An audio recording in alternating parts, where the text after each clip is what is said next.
Through the thick blizzard of the snowy forest, the wounded player was rushing. He left bloody tracks on the white snow. Light clothing barely protected against the piercing cold, and he suffered unbearably. The young man in despair could not understand why all this was happening to him. Why was he still being pursued? However, at that moment, an arrow flew past him at incredible speed. It instantly wounded the fugitive in the thigh, and he lost his balance, painfully falling to the ground. The opponent who approached him from behind only laughed at the boy. If he intended to escape, he should have tried harder. The enemy asked him to stop resisting and do them a favor, just die. And finally, from among the snow, emerged the people who had been pursuing Mr. Yu Baek-jun all this time. Looking back at these pursuers, the player began to wonder when everything went wrong.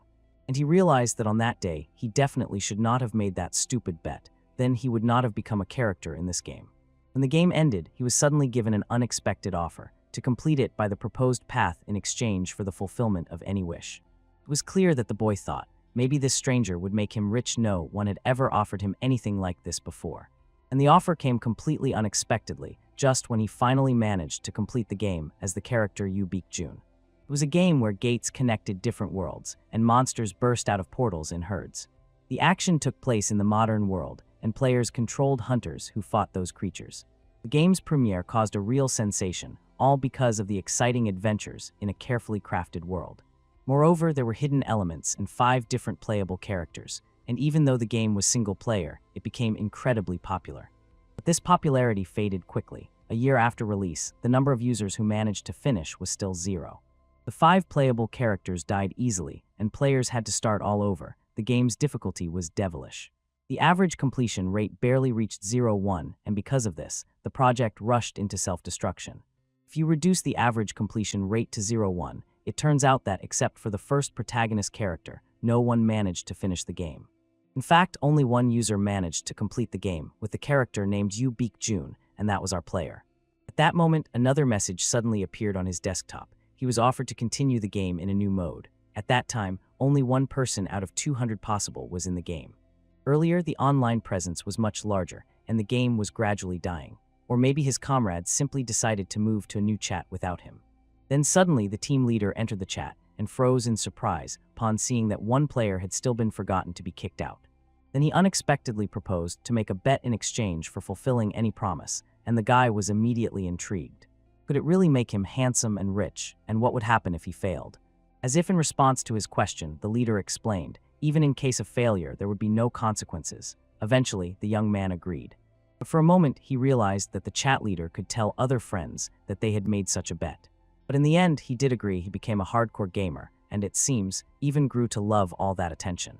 Even the chat leader praised him for his courage, saying that the player was the best of all.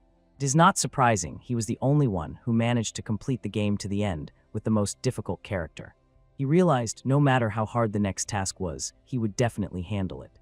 But as soon as he said this, everything blurred before his eyes. His head spun as if the young man had drunk too much alcohol.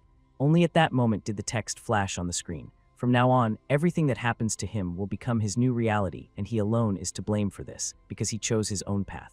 That is how he ended up here, in a snowy forest in the middle of a clearing. The first thing that caught the player's eye was the hair falling from his head. Obviously, he was surprised after all. He had never had such long hair before. After that, he looked around and saw many armed people nearby. The leader among them calmly approached Mr. Yu Baek-jun to find out why he left so abruptly. The player froze in surprise. The character in the game looked at him as if a living person was standing before him. And it turned out this man was Yu Baek-jun's teacher. With a strange smile, the mentor reminded that his student had said he would train all day today. The player froze. Looking at that man, he realized that every phrase he said was exactly like in the game. At that moment, the teacher calmly explained that today's training for Yu Baek-jun would be much harder than he had previously imagined. And all because his older brother desired the hero's death. And as soon as these words sounded, the arrow instantly flew towards Yu Baek-jun. It cut a lock of his hair and left a bloody wound on his hand. Pain pierced him. He bent over and grabbed his forearm, desperately trying to stop the bleeding. The teacher was stunned by the boy's agility. He aimed straight at his heart and did not expect him to dodge in time. The mentor understood. The youth probably survived thanks to the blood of the holy sword pulsing in his veins, despite the heir's weakness. In any case, today would be his end. After all, he was a disgrace to his clan. Shin Woo-hyun explained that Yu Baek-jun's death would benefit everyone, and since he had dealt with that boy all this time, he he would grant him a painless death. Only at that moment did the gamer suddenly realize all this was real, it was not a game or a dream. But now was definitely not the time to think about that, because it was clear this was not a game, but reality. If he failed, he would die. So the warrior tried to calmly breathe in the cold air and calm down. He was in unbearable pain like never before. He felt the blood flowing from his hand. And only at that moment did the youth remember the last words that were written on the screen before he got here. Finally, everything came together: that last message, those long locks, and that silly situation where he was actually being chased. Everything pointed to only one thing. He really ended up in the body of Yu Baek-jun, a game character. Of course, the player had no idea how this was possible, but first, he needed to survive, and he knew a way. Considering he had played this game countless times, the young man tried to remember exactly what he needed to do. After all, he had already replayed this part of the game so many times. The best option was simply to run as fast as possible. But in a moment, they caught up to him and wounded him in the thigh. But the player was not worried. Even seeing enemies sneaking up behind him, he just waited for the right moment, which was about to come. At that moment, Shin Woo-hyun calmly smiled and reassured the student. After all, he would not be left alone in the afterlife following Yu Baek-jun. His servants would die too, including Choi Seung-min. Therefore, the teacher just smiled and decided to find out if Yu Baek-jun had any last words. At that moment, Shin Woo-hyun's subordinates noticed that for some reason, the blizzard raging around them suddenly began to slow down. At that very moment, Yu Baek-jun stood up. Thinking about his last words, he ordered the teacher to die in agony. Obviously, he just got angry. He didn't believe that Yu Baek-jun really said that to him. But at that moment, a huge wolf already pounced on the mentor, trying to sink its teeth right into his neck. Yet even despite the suddenness of the attack, Shin Woo-hyun did not lose composure and killed the wolf that targeted him. Of course, he was surprised the noise they made was enough to attract the attention of the ice wolves. Soon the teacher heard loud screams behind him as well. Turning around, he saw how the comrades he had brought were dying one by one under the paws of these creatures. He simply could not believe his eyes. Trained fighters were so frightened and confused by some miserable pack of ice wolves. He clearly saw that most of the guys who came with him would not be useful in the future. They could not handle such a task. In any case, these wolves had already seriously annoyed him. So the mentor decided to deal with them. But after that, he still had to deal with the annoying hero. With great shock, he looked around and realized that the boy had taken advantage of the commotion and escaped. Around that time, our player, alone, digging in the loose earth, tried to find something useful under the snow. After that, he began pressing his bleeding wound to stop the blood. No matter what herbs he tried, the wound refused to heal, and the pain was truly unbearable. But suddenly a status window appeared and greeted him. He managed to create a new ointment, thanks to outstanding medical skills. Thanks to this nameless ointment, his wounds began to heal, and he temporarily gained high resistance to the cold. When Yu Baek-jun moved his hands away from the wound, he saw it brightly shine and start to heal. The blood finally stopped flowing. He quietly sighed with relief, glad that he had mixed everything correctly and managed to heal. No wonder he really knew well the paths that Yu Baek-jun took in the game. After all, the player spent 2 years solely on him to complete it fully. But one thing was obvious: if he ended up in his body, it was a real mess. The young man recalled all the events from the game about the Holy Sword Clan, which was located on Mount Sarek in Korea. It was founded by a skilled warrior who was called the God of War, and he was the one who helped resolve a very ancient incident with the gates. The God of War disappeared after some time, but the Holy Sword Clan, armed with books left by the deity, rapidly flourished and firmly established itself as an authoritative clan in Korea. One of the 5 children with inheritance rights in this family was Yu Baek-jun himself. This time it was much harder to pass than when he played on the other side of the screen. Although thanks to the herbal ointment he managed to save himself from bleeding and cold death, the effect would last a maximum of 30 minutes. He had to think urgently. There was very little time, and every decision could affect his fate. What he had just seen in the system window meant one thing: the hero's path system was still alive. So the warrior decided to call up this status window again to take a look at it. Eventually, he looked at all the characteristics of his character's strength. Agility, endurance, and mana were all just 1 out of 100, and he had no abilities, characteristics, or skills at all. Before, he barely paid attention to the details of his character's attributes. However, now his life depended on them. In this world, he was a true ragamuffin. The path of Yu Baek-jun begins immediately with a mortal wound, and this makes it even more oppressive. It only takes a moment of losing vigilance or making the slightest mistake, and he will perish. Severe bleeding also posed a threat, and on top of that, he was being pursued. Of course, the ice wolves gave him some time, but the young man knew Shin Woo-hyun would not be broken by this. He had an artifact, so finding a successor for the teacher was only a matter of time. Moreover, the hero's skills were the worst in the entire game, and he did not have any artifact with him, so the boy began to wonder what he should do. And when he put together all the memories of the path he had taken, only one thing became clear to him. He needed to head to the labyrinth forest that was his way out. At that moment, Shinwoo Hyan finally dealt with a whole pack of ice wolves that had attacked, together with his subordinates. At that moment, a small pebble on his chest began to shine. And at the same moment, the assistant unhesitatingly pointed the master to the tracking artifact. Shinwoo Hyan, looking at this artifact, swore that he would do everything to catch and kill that scoundrel this time. At that moment, the artifact seemed to show him the way to the labyrinth forest. He ordered the guys to prepare for this mission. They might even have to risk their own lives. At the very least, it was necessary the eldest heir had to acknowledge him. Only then could he take the coveted position. At this moment, the player continued running, and in memory, it resurfaced again. In this world, the main enemy of humanity is monsters, which were exterminated by the hands of hunters. Difficulty can change drastically. It all depends on the shape of the gates and the type of monsters. There are different categories: easy, not simple, complex, but there is one area that even hunters consider too difficult and they run away from there. And it was here that the region was located, Mount Sarak. It would seem that nowhere on Earth can you find anything more hellish than this, because monsters have built their own ecosystem and live in it like beasts. This impassable mountainous area became the place that hunters avoid. Of course, the current weakling Yu Baek-jun absolutely should not have come here without security. He ended up on the mountain only thanks to the efforts of teacher Shin Woo Hyan. This man taught that boy since childhood. In fact, he was the support of his older brothers while their father was not at home.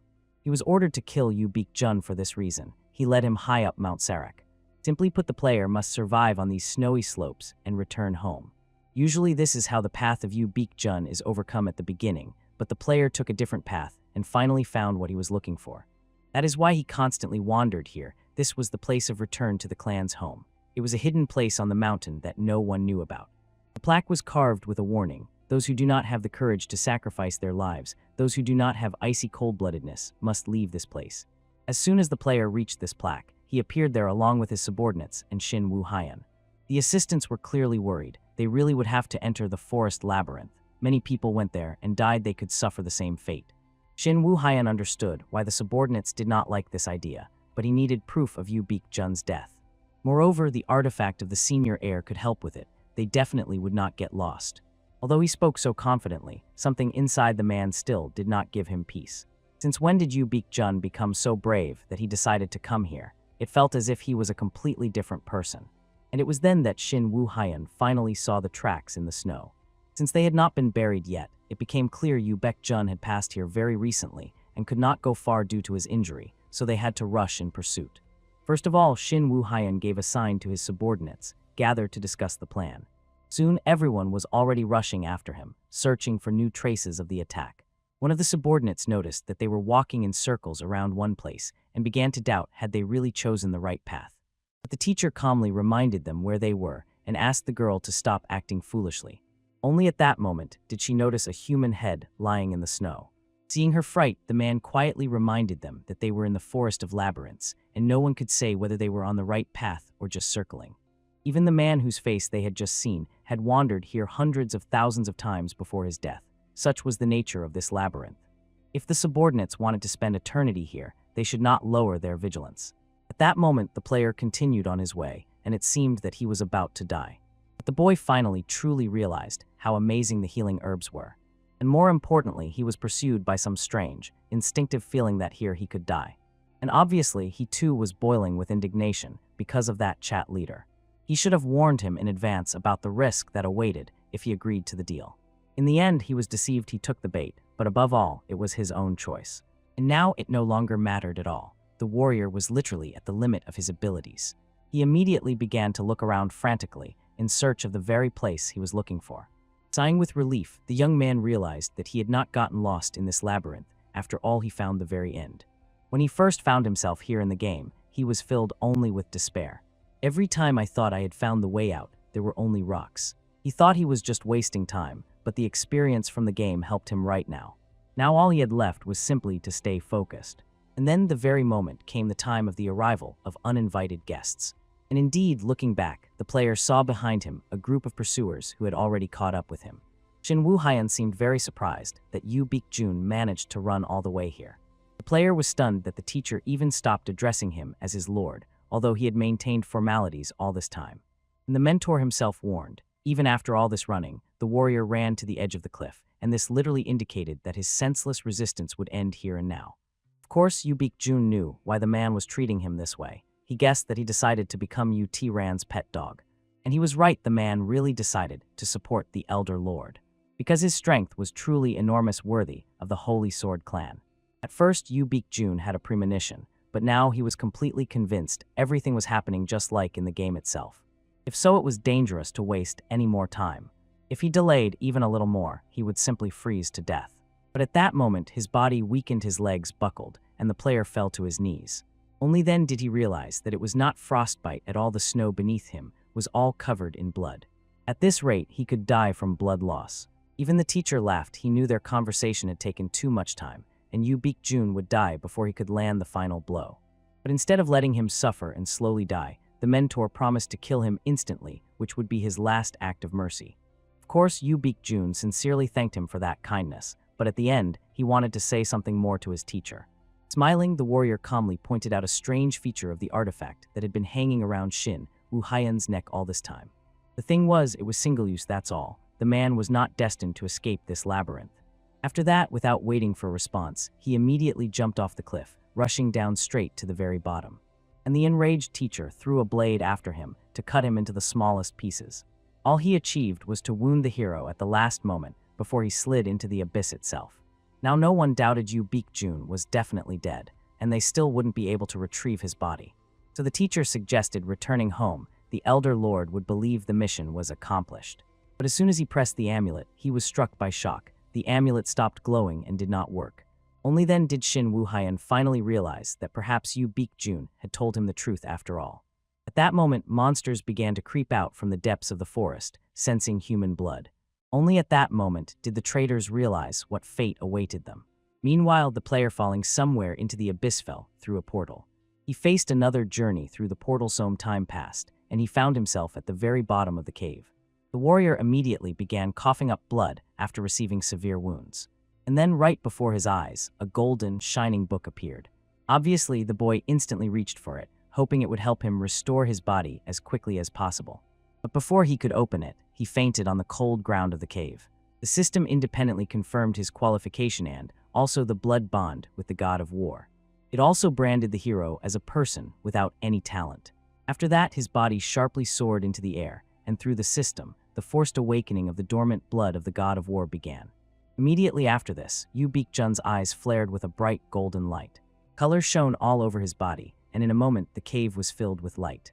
The one who wrote that book understood. One of his blood descendants, whose name he did not even know, would one day open it. He also said that he had spent his whole life trying to record all the combat techniques of this world. In the twilight of his years, I decided to leave this book to my descendants. The god of war hoped that even after his death, it would continue to record new martial arts appearing in the world. And of course, he hoped that his descendant would be able to use it to his advantage. Finally, the player came to his senses. After reading these words, he promised his ancestor that he would use it for righteous deeds. Thanks to the book, he gained a unique ability, the Book of the God of War, and also successfully acquired a celestial combat body, so he could continue to improve himself. And it really worked because Yu Beek-jun's body, while he was unconscious, fully recovered, and it seems his rank also increased. But more importantly, he gained a powerful, unique ability and trait. As is known on the hero's path, there are no levels. Instead, everything must be earned through ranks, traits, and professional qualifications, and this turned out to be a very difficult task. Yu Beek-jun's path is one of the most difficult in this game. He is known for extremely harsh, extreme difficulty. Only by acquiring unique skills and special traits will you be able to pass it. This was one of the reasons why the player went so far, risking his life. The first special trait he had to master was the Heavenly Combat Body. It accelerates the growth of attributes and the pace of skill learning, and sometimes it even unlocks new abilities and makes him stronger. This is literally an invincible trait, and it makes a huge contribution to his growth. And of course, the unique ability, the Book of the God of War. As is known, a unique ability is a special power that only one person can have. It cannot be passed on through training or exchange, and no one else can learn or copy it. And the unique ability that the hero acquired was extremely powerful and truly unique. The book seemed to push itself. Techniques were absorbed almost automatically. This was not limited to martial arts, even some fantasy technique, if suitable for combat, could be learned. The only thing that caused bitter regret was that it was impossible to learn magic or alchemy. But for that, the hero had other methods he had learned in the game. First of all, having obtained some glasses, the warrior decided to look at them. He had a whole 100 of them. He also decided to find out what could be done with them. Exchanging these glasses, he acquired several techniques: the triple strike technique, bashi charge, and mastery of the spear of the Principality of Raffalda. He did not need any sword techniques in his current state. The fight was equivalent to suicide. But what impressed him the most was the very way of moving. This combat technique makes the body light and further sharpens speed, agility, and reflexes. It was a basic skill. It would help both in escape and in battle. Moreover, the Book of the God of War enhanced Yu Baek-jun's skill, so he could do some more interesting things. Now he has only one thing left: to choose a task. Among the tasks he was given, one immediately caught his attention: catch me if you can. But he understood, for now they might let him pass. So I looked at another task titled, Sorry, My Ancestor, Please Help Me Become a Righteous Bandit Just for Today. The title turned out quite lousy, but he had no choice. As soon as he chose it, the walls in this cave immediately began to rise, forming a passage. From his past life when he played this game, the warrior already knew that this quest opens a tangled path, like a real labyrinth. If he finds a way out at the destination, he will definitely be awaited by rewards. In essence, it was a reward for the Tomb of the God of War, and for Yu Baek-jun, it was an easier than easy task. Moreover, the boy suddenly thought about the fate of his teacher Shin Woo-hyun. How is he doing there? He knew the game's plot perfectly and understood that the man had better escape. At that moment, the monsters that came for the scent of blood had already exterminated all the helpers they met on their way. So far, only Shin Woo-hyun remained alive. He was hiding on a tree branch. He saw how the monsters prowled after him, listening to his scent, and did not know what to do. At that moment, a giant serpent monster already pounced on him. However, Yu Baek-jun was confident that the mentor had surely managed to break out of the labyrinth forest. He knew perfectly well that breaking out of there was not so simple, but the teacher could do it. While the player thought about this, he managed to pick 3 necessary flowers. They were the root of the sun, the root of the fire spirit, and even fire ginseng. Now he had only one thing left: to open the chest and complete the task. When he opened it, treasures lay before him: 1,000-year-old snow ginseng and a pouch of the treasure keeper. He also completed the task and received 500 points. And a reward: a black demon that immediately landed near the hero. He was also warned that he needed to leave. After he completes his mission, the tomb will be destroyed. In watching as the stones slowly began to fall from bottom to top, the hero for some reason felt that there was some kind of romance in this. The tomb was on the verge of collapse immediately after passing through it. It seemed like some kind of cliché. It seemed too banal to him that a secret legacy is always hidden in such ridiculous places as the Forest of Labyrinths. But fortunately, it was fair. The more difficulties on the way to the reward, the more valuable it becomes. Finally, he obtained black dragon armor, paying a wildly high price for it. The thing is, this black armor is a mantle with great power, created by a great master from rare materials. It increased defensive strength, repaired damaged parts, and improved the wearer's chances of survival. Somewhere around this time, near the main gates of the Holy Sword clan, a light was burning. The boy sat, enthusiastically playing some game on his phone. He grumbled angrily again he couldn't pass her and lost. Only then did he finally look away from the smartphone and saw someone's silhouette behind the glass. At first, the guard thought it was a monster before him, but in a moment, he recognized Mr. Yu Baek-jun in the silhouette. The player immediately barked, "Bring Choi Seung-min at once." However, when the boy didn't hear him the first time, the warrior literally shouted at him so harshly that the guard really quieted down a bit. After that, the player lost consciousness right by the closed doors. Soon the servants, who ran up instantly, picked him up and carried him to the hospital. Choi Seung-min was terribly worried about the master's condition. He had been sleeping and not waking up for 5 days already. Of course, the doctor was also worried, but asked Choi Seung-min to be patient and wait a little longer. The doctor noticed it was not a single wound that caused him to sleep so long. Choi Seung-min also began to rack his brain. What else could be preventing the master from waking up? Looking at the sleeping hero, it was hard to say what had happened to him. There were no visible injuries. He even looked healthier than before, and at first glance, it seemed that he was fine. They even thought that maybe he was having a nightmare. And at that very moment after these words, Yu Baek-jun came to his senses, finally regained consciousness. It was clear both the doctor and Choi Shin-min sincerely rejoiced their master had finally come to his senses. The boy could not believe it. He really saw a dream inside another dream. After that, he began darting his eyes around, looking around. And when he opened the window, a loud scream hit his ears from below. This scream was coming from the soldiers training on the training ground. Some, having finished training, were heading to the rank gates in the western part. They decided to prepare as best as possible for the next mission because they understood, if the rumors were true, someone might come out to them from the mountains. The frightened player clearly wanted to find out where he was. He did not recognize these places at all. Choi Shin-min calmly explained that the heir was in the Holy Sword clan, and also this was his home. Only then did Yu Baek-jun feel bitterness in his chest and realize everything he had seen was indeed not a dream. The doctor only smiled. He thought his ward was confused, so he decided to ask the boy if something was hurting him. The slightly eccentric warrior explained that he had a slight headache. And immediately after these words, the doctor rushed to get medicine for the gentleman. Meanwhile, Choi Seung-min went to get food. But Yu Baek-jun asked Choi Seung-min to stop and wanted to ask him what day it was today, since he had already slept for 4 days. Today was the 15th day, and the year was 2035. After that, having answered all the questions of the upset master, the servant immediately went to bring him food. And Yu Baek-jun, looking at the system, understood everything that happened to him was definitely not a dream. This meant that he had just safely returned home like a game character. Soon, left alone, he began to think what should he do. The player returned home just as he had planned. But you wouldn't say that this place was safer than those snowy plains where he got stuck. In the end, it was an annex to the estate of the Holy Sword clan, where many fight with fists for supremacy. The children of powerful clans engage in fierce struggles for power within their clan. This is the eternal epicenter of conflict. Moreover, here were Yu Ti-ran the elder brother, Yu Jong-en the eldest daughter, Yu Kan-ho the third son, and Yu Min the fourth daughter. And finally, after all this list, came Yu Baek-jun the youngest child. Previously, there were 3 more children. They were killed by the will of Yu Ti-ran.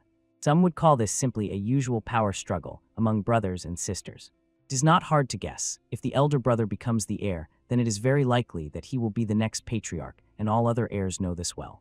Because of this, the clever third brother allied with the elder, while the elder sister almost fell into despair and did not want to fight for the throne at all, and the fourth sister remained a mystery. Only one question remained: why did the elder brother decide to kill his 3 younger siblings?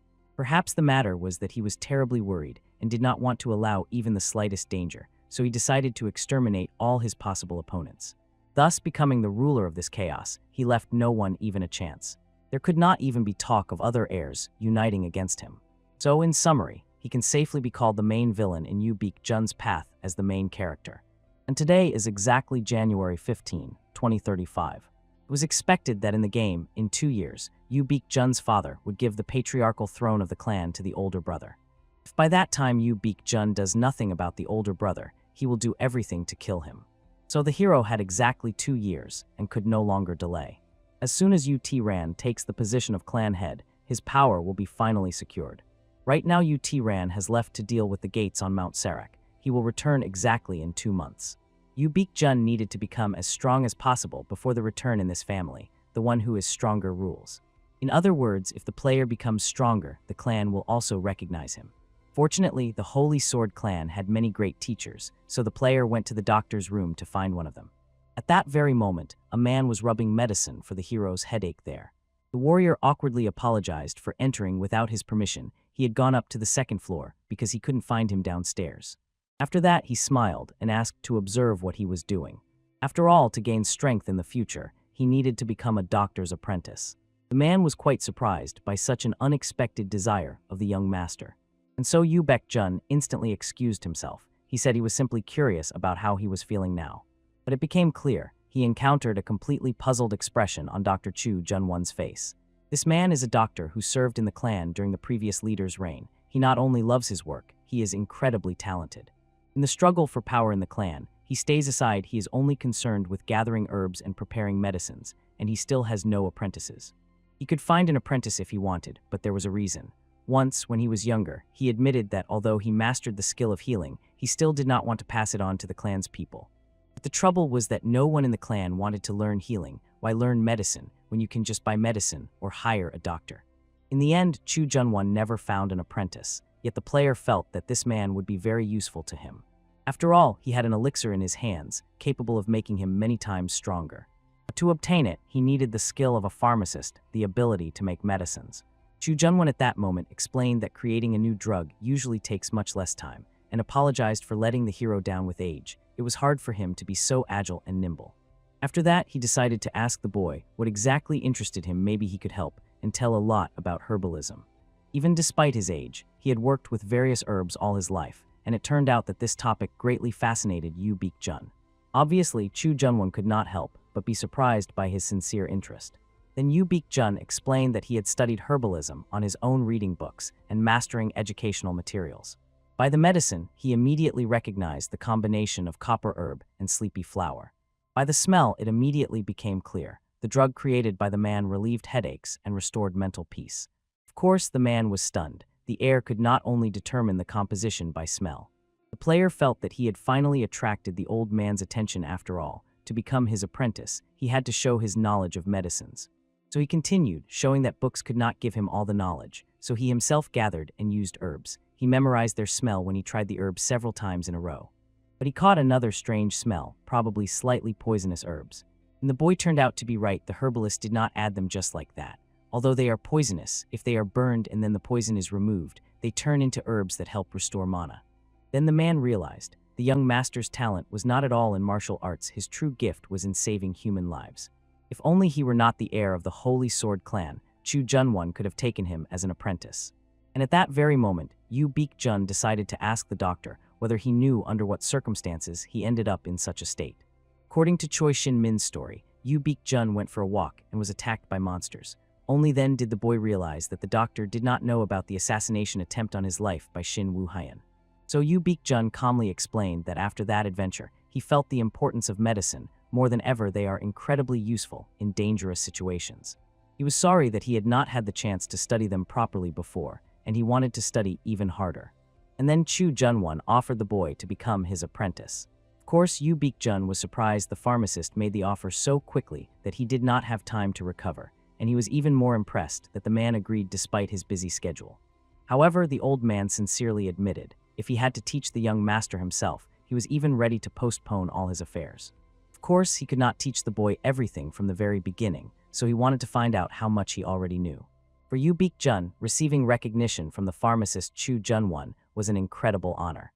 At that very moment, the doctor finished working on the medicine for consciousness and offered the hero to take it to relieve the headache. While they were talking, Yu Baek-jun suddenly received a greeting from the system. He became an apprentice pharmacist, and if he continued to work the same way, he could acquire expert knowledge from an outstanding pharmacist. Now the hero only had to complete Chu Junwon's task, and also if he appeared before him several times, he could master the skill of making Eastern medicines. Playing, he did this hundreds of times, so it should be easy. Moreover, the warrior understood this man could truly be trusted. He did not seek power, unlike teacher Shin Woo-hyun, and the same could be said about servant Choi Seung-min.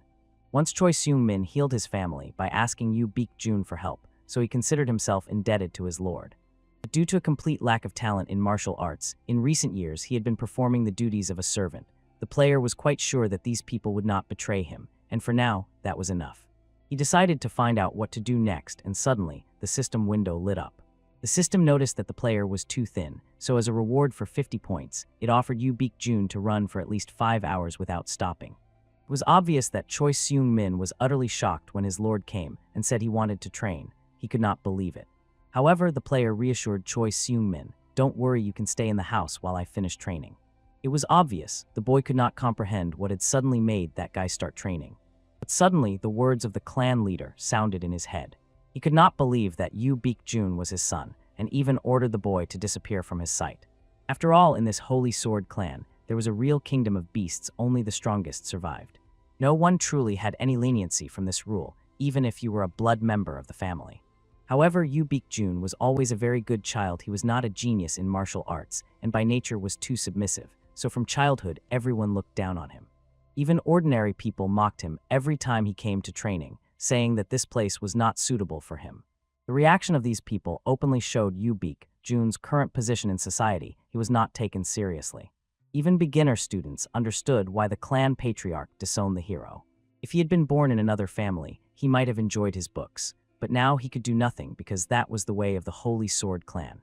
But Yu Baek-jun, warming up, understood this would change everything, and from now on his life would be completely different. Now he knew how to run. Although he was not sure he could move properly, he still rushed forward, applying the movement technique, a martial art that makes the body lighter and increases speed, reflexes, and strength. Finally, after trying this skill, he understood the feeling that overwhelmed him when he returned to the clan from the tomb of the god of war. This skill made his body completely weightless, so convenient that he could use it anytime. And even now his life felt much more real than before, even more so than under a mortal threat. But by the end of the training, he felt that his strength had completely left him. It seemed he was about to die and was in the body of a real living corpse. Yet he still managed to complete the task, and as a reward, he received 50 points and an increase in his strength. Only then, falling to his knees and catching his breath, did the boy realize how difficult his task was. And yet the training results turned out better than he expected. All his attributes increased, except for agility and mana, which remained unchanged, and that was already a good result. But the joy from the result was quickly cut off by a familiar voice behind him. Some guy mocked the hero, not understanding why the boy emitted a disgusting smell of a rotting corpse. It was the third of the elder brothers of the Holy Sword clan family, Yukan-ho. Of course, Yu Baek-jun had no idea why this guy was here. Yukan-ho, as if nothing had happened, grimaced and explained that Yu Baek-jun's sweat smell spoiled the pure air of the clan and wanted to know what he was doing here. Yu Baek-jun smiled most sincerely as he remembered that his third brother also appeared in the game. Therefore, he calmly explained that he came to train a little. The brother just laughed, understanding that they could never meet if Yu Baek-jun, as usual, sat locked up in his room around the clock. He became curious why the boy needed training. The player barely hid his disgust at his questions. The boy in front of him was several years older than the hero, but behaved like a real jerk. Yukan-ho did not stop, calling the hero an idiot who trains and whom nothing will help. And Yu Baek-jun endured this because his brother was the third heir of the Holy Sword clan. In the clan, he was known as the main scoundrel. He threw money left and right and behaved shamelessly with women. As soon as he left the house, he caused chaos again. Still, the player decided to explain to his brother that he was recently attacked by a monster, so he started training because he realized that books might not help, and next time something worse could happen. But Yukan-ho still considered it a waste of time. Yet he politely offered his brother help if suddenly he might need it, after which he hit him right in the face, pretending as if he was giving him advice about training. Before leaving, he only smiled slyly, looking at him with a scorching gaze before finally going away. Meanwhile, the player sat on the ground with trembling hands, wiping the blood flowing from his nose, and looked at his brother with hatred. He swore that he would kill him as soon as the opportunity arose. But for now, it was not yet time for that. After all, the system that danced around him literally showed that he still needed to become stronger. His next task was a 3-hour strength training session, and he immediately headed there. And so, shortly after another training, he was already sitting at home counting points. He was offered to buy the techniques Triple Fist and Triple Mind, 100 points each. Having earned 500 points in the Tomb of the God of War and another 100 for the task of eliminating the bony body, Yu Baek-jun could afford to buy them. But all this time, he was collecting points to learn the skill of one of the best hunters of Class A attribute demonstration. Although it was rank A, it cost only 500 points. But because it drained huge reserves of mana, performing this technique was very difficult, and it was combined with the millennial ginseng. Compared to the skill attribute demonstration, all other skills offered by the system turned out to be completely useless. Although the offered strike technique, strike, was really not bad at all. But even if Yu Baek-jun trained to exhaustion, it was still only a third-rate martial art. Although he had a reason for taking it upon himself to study at an event he knew well awaited ahead. So while Yu Baek-jun was diligently working to get rid of his bony body, he was also training with Chu Jun-won in parallel. He constantly demonstrated his knowledge about medicine. For example, he recognized a poisonous herb that contained poison, and if eaten, one could even suffocate. But this herb could be washed and dried, then it provided energy. And obviously, after such detailed explanations, Chu Jun-won literally shone, holding back tears of happiness. After passing the medical test and 4 days of repeated shedding of the bony body, the player earned some points. Finally, the system congratulated him. Now he can develop Eastern medicines, and the created drugs will be 1.5 times stronger than usual. Even Chu Jun-won had to admit, Yu Baek-jun is a true talent. Most of his knowledge could already be called worthy of a great herbalist. Player finally realized, the old man does not see his system window. There had been suspicions before, but now he was sure that only he could see the window. However, now something else was more important. He sincerely thanked Chu Jun-won for the invaluable lessons he had given him, and also explained that he wanted to prepare certain medicines and asked his teacher for help. And he, although he laughed, still decided to ask the student what exactly he wanted to create. But his gaze darkened as soon as he noticed the ingredients laid out on the table. It was hard to believe that the heir had obtained a 1,000-year-old snow ginseng. And he also had the solar root of the fire spirit and even fire ginseng. Finally, the man understood why monsters had attacked Yu Baekjun. The player only awkwardly apologized for not telling everything from the very beginning. But Chu Junwon perfectly understood if he were in the boy's place, he would have done the same, because the 1,000-year-old snow ginseng is an extremely valuable ingredient. The man had never encountered such a rare root before, but the energy emanating from it already indicated it belonged to a very rare plant. He was eager to find out what remedy the player was going to prepare from it, and he admitted that he wanted to make a pill that would raise yang energy to such a peak that it could suppress the yin energy of the 1,000-year-old ginseng. Only then did the man realize his student was going to absorb the 1,000-year-old snow ginseng. Finally, Chu Junwon understood that all this time the boy had been training so persistently to absorb this plant. And even more inflamed with desire, he suggested to him to try to make something out of it. And so the player applied his new skill of developing Eastern medicines, and since there was a man nearby with outstanding abilities, the effects became even more powerful. And soon the strongest Yang A-class pill, created by the hands of an incredible pharmacist and filled with powerful energy, was ready.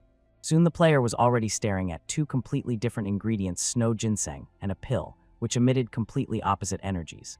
Only now, finally, the boy realized how valuable the gift received as a reward from the tomb of the god of war was. Chu Junwon decided to observe the boy from the side. If suddenly the situation with the absorption seemed too dangerous, he would call for help. After everything was settled, the player immediately glanced at the glowing pill, and without wasting time, immediately swallowed it. Energy began to spread throughout his body. Even Chu Junwon tensed, an aura lit up around the boy. His hair rose high to the sky, and his eyes were covered with a white veil. All this time, the boy's whole body was burning with heat. It was unbearably hot.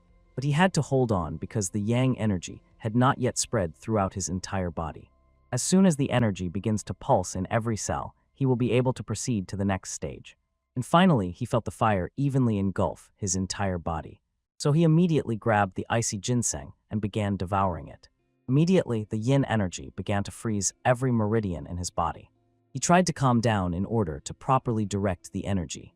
The teacher panicked because what was happening before his eyes looked like some sinister exorcism ritual.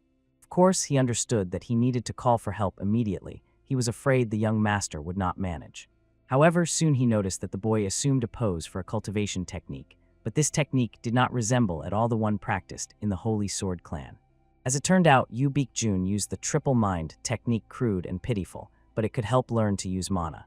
And very soon the old man saw literally the impossible. Even thanks to this technique, Yu Baekjun's mana finally began to circulate. That he managed to accept the millennial snow ginseng is a true miracle. And he also managed to apply the cultivation technique. Finally, the time came. The player finished cultivation and opened his eyes. By the time he got home, deep night had already fallen around. He constantly recalled the conversation with Chu Junwon. He really wanted to know how he trained his cultivation technique. But the player just slyly joked, saying he simply copied someone else's performance. Of course, Chu Junwon believed him. He considered that gentleman very talented, and the boy was glad he managed to hide it. He understood his success was because Chu Junwon thought too highly of him. Finally, he reached the training ground, and there was not a living soul there. It was the perfect place to check his status window. His mana rank jumped to B rank, and he even received a buff from elixirs. So now he was ready to use his new skill, Attribute Demonstration. It was a skill created by the magical sword master to infuse his excess mana directly into the blade. It can emerge like an aura when power and mana merge. One of the characters appearing on the hero's path used the unique ability, Dragon Heart. Her special heart allowed her to generate wild streams of mana. Remembering her, the player tried to use his skill, and at that very moment, the ground beneath his feet began to crack. As expected, since it was a rank skill, it turned out to be quite powerful. However, it required an unbearable amount of mana, which quickly exhausted the player. No other outcome was expected. The demonstration of attributes was a skill the girl created to control excessive mana. He avoided terrible consequences only thanks to the 1,000-year-old snow ginseng. Under normal circumstances, he wouldn't have even thought to use such a skill. The warrior began to remember the girl. By his assumption, she was somewhere in the USA at that time, and he really wanted to see her later, but now it was time to prepare for the most important event. Returning home, he went to sleep and slept for several hours until sunrise. The sleepy servant, yawning, brought him breakfast and complained that the master had been getting up so early lately because of this. Choi Seung-min hadn't been sleeping well. Ignoring his words, the player decided to find out what the clan was doing this morning. It turned out, since today was Sunday, the clan members would be watching the training sessions. They also asked if the young master wanted to join them, but Choi Seung-min refused after all. The last time the player watched these training sessions was in childhood. But to the great surprise of the servants, Yoo Beek-jun agreed to go this time. Still, he realized, participating in such events was his duty as a member of the clan. Of course, Choi Shin-min understood this, but Yoo Beek-jun had only watched the training once back in childhood and immediately declared that he never wanted to repeat it. It was then that the clan head simply got angry. But Yoo Beek-jun deliberately did not want to return to those memories, and he only had an hour left for the gathering. So he went to prepare and asked Choi Shin-min to inform that he would come this time as well. And soon they set off to the place where the heirs were to meet. Many of those who trained froze in surprise upon seeing him after all. He had not come to watch the morning training for a long time. In fact, watching the training was an ancient tradition of the Holy Sword clan. Every morning, new clan students gathered in groups and trained diligently. Combat instructors and relatives of the Holy Sword clan closely observed these trainings. Although Yoo Beek-jun considered this tradition pointless, among those watching the training was the clan head himself. His name was Yoo Mu-hak. With just one glance at that man, the boy instantly felt an incredible pressure. The instructors surrounding the leader from all sides also did not look away. Suddenly, someone called the youngest of the brothers. The girl smiled and decided to ask how her brother was feeling after being attacked by monsters. She was the eldest daughter of the head of the Holy Sword clan, Yoo Jon-en. Yoo Beek-jun sincerely smiled, thanked his sister for her concern, and explained that he was able to recover thanks to the help of Dr. Chu Jun-won. But at that moment, Yoo Kan-ho shook his head disapprovingly, amazed at his loser brother. He could not understand how a member of the Holy Sword clan ended up on the brink of death after an attack by some pathetic monsters. It seemed he thought Yoo Beek-jun was disgracing their family. And the player himself barely restrained himself from sending that scoundrel away right then and there. Right next to the third brother sat Yoo Mir, the fourth daughter of the Holy Sword clan.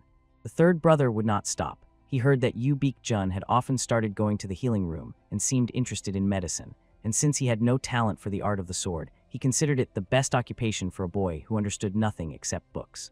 Yoo Beek-jun was literally shaking with anger. He tried to be gentler with this boy, but he already realized that he would have to move on to the main event earlier.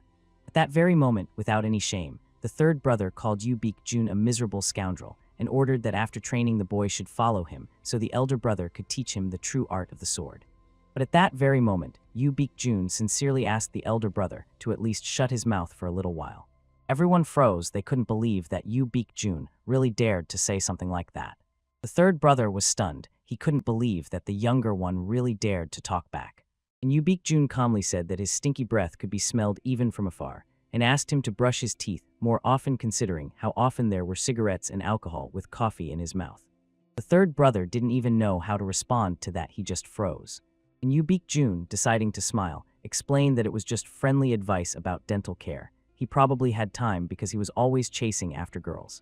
When he finished his tirade, the elder sister laughed with satisfaction, hardly believing that Yoo Beek-jun really put their proud one in his place. The third brother, embarrassed, roared, promising that he would definitely kill the hero who clearly was tired of living. At that moment, Yoo Beek-jun was already down on one knee, bowing before his father to ask. He admitted that he wanted to study martial arts. From that moment, his first main task was supposed to begin. At that moment, the other boys started training and began honing the sword technique that cuts through the heavens. But all attention, both from the instructors and the relatives, was focused on the hero. Of course, the head of the family explained that this was no place for a person who had no talent for martial arts. However, the player made it clear that he had just recently become interested in martial arts. The head of the family could hardly believe it. Just recently, his son had been insisting that he did not want to learn techniques for killing people. The boy could not deny it. He really had said that, but when he found himself on the brink of death, he changed his mind. Instead of dying without any chance to do anything, he wanted to study martial arts to fight for his desires, and now he had already let go of those foolish thoughts he had. Obviously, the father wanted to find out what this boy intended to do now. As it turned out, he wanted to study martial arts with one of the 4 instructors. Obviously, the instructors immediately cast a keen look at the hero. The third brother jumped up, believing that someone like the player had no right to have the opportunity to study with the instructors. It was such a ridiculous demand that it would have made even a stray dog laugh. Even the father thought that, given his son's talent for martial arts, it would be a waste of time to teach someone with such a useless talent. especially if he were taught by a talented martial arts instructor. But Yu Jun was ready to prove that he did have talent after all. He expected that such a statement would interest the head of the family. So he made such a promise, and everyone became curious about how he intended to prove it. And here it is, the very same, most important event for which the player had been preparing. He promised that exactly 1 week later, he would defeat his older brother in an even sparring match. It seemed the third brother almost lost his temper. He was convinced that Yu Jun was mocking him. He could never have imagined hearing such heresy from a brat who had never even approached martial arts. But the opinion of Yu Jun's brother hardly interested him, only the father's decision mattered. So it was truly interesting to watch the younger son's attempt. But he warned this would be his last chance. If he failed, he would no longer be able to consider himself part of their clan. After all, when he said that, it was clear he had to be ready to stake such a high price. And most surprisingly, such a price completely suited Yu Jun. Soon he came to the training ground, clearly feeling that he had only 1 week left. If he manages to defeat Yu Ho, he would be expected to train in martial arts with one of the 4 instructors. It can be said that the reward for this event was a new skill. He created a scarecrow from mana. It absorbed a certain amount of its user's mana, and thanks to this, although limited, it could move and attack. And the player was going to hone his abilities to the limit using this very scarecrow. Other students could not believe their eyes. Yu Jun was really going to train. They even laughed, saying they heard that Yu Jun ran away in tears when Mr. Yu Ho tried to train him. So they were just waiting for the chance to see him fail, and they believed he wouldn't last long even against an ordinary scarecrow. At that moment, the player began to hone the triple fist technique. It was a martial art taught only to gangsters from alleys. It was necessary to master only 3 basics: elbow strikes and uppercuts.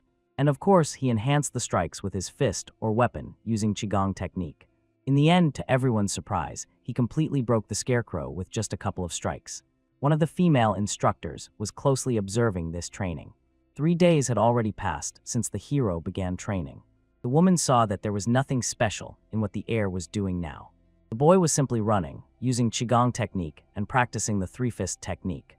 But something else caught her interest. She really wanted to know what exactly he did to have the energy that allowed him to run with Qigong technique all day long. No matter how much he trained, his posture did not falter, and he was surprisingly enduring. Besides, she wanted to find out why he applied the fist technique. While pondering this, she suddenly came across another instructor. He dared to ask the girl if she had changed her previous decision, but she still had not reconsidered. The instructor persistently persuaded her, until the last moment, that it would be more beneficial for her to support young Master Yu Ran. However, the lady refused to join him and only asked the senior teacher to take care of himself. So, thinking about the hero's training, another day passed. Late in the evening, he sat on the training ground, surrounded by numerous destroyed dolls. Looking back at what he had done, the boy was sincerely proud of himself. At first, he was worried that something might differ from the game, but so far he noticed no changes. And the 1,000-year-old snow ginseng helped him just as in the game. Probably, if not for its power, he would have lost consciousness long ago. But at that very moment, an unknown man called him. When he looked back, he saw one of the instructors, who came to bring him to his senses. When he glanced at the woman, the class system of the Holy Sword clan surfaced in his memory. After the leader came the senior teachers, then the regular teachers, and finally the students. Senior teachers and teachers support precisely those heirs they favor. It is quite natural the more support an heir received, the more advantages they had in competition. However, some teachers stood aside and maintained neutrality, for example, Lady Hansona. Of course, the player was glad finally he managed to attract her attention. Stretching out a towel to dry himself, the lady warned that the third brother had long been trained by the senior teacher himself. However, Yu Jun clearly saw no point in telling him something like that. She seemed to want to say that he would lose to him anyway. Of course, the woman tried to argue she really did not want to offend him like that. But the player perfectly understood that, if he were in her place, he would say the same to himself, and it was no coincidence that he asked for a sparring partner. He had certain ideas on how to win. And the lady thought that the fist technique was his path to victory. Looking at the lady teacher, Yu Jun saw that her eyes were full of curiosity, but he wanted to know exactly what interested her so much. In fact, he knew that teacher Hansona was unique, and most members of the Holy Sword clan were not interested in anything unrelated to the sword.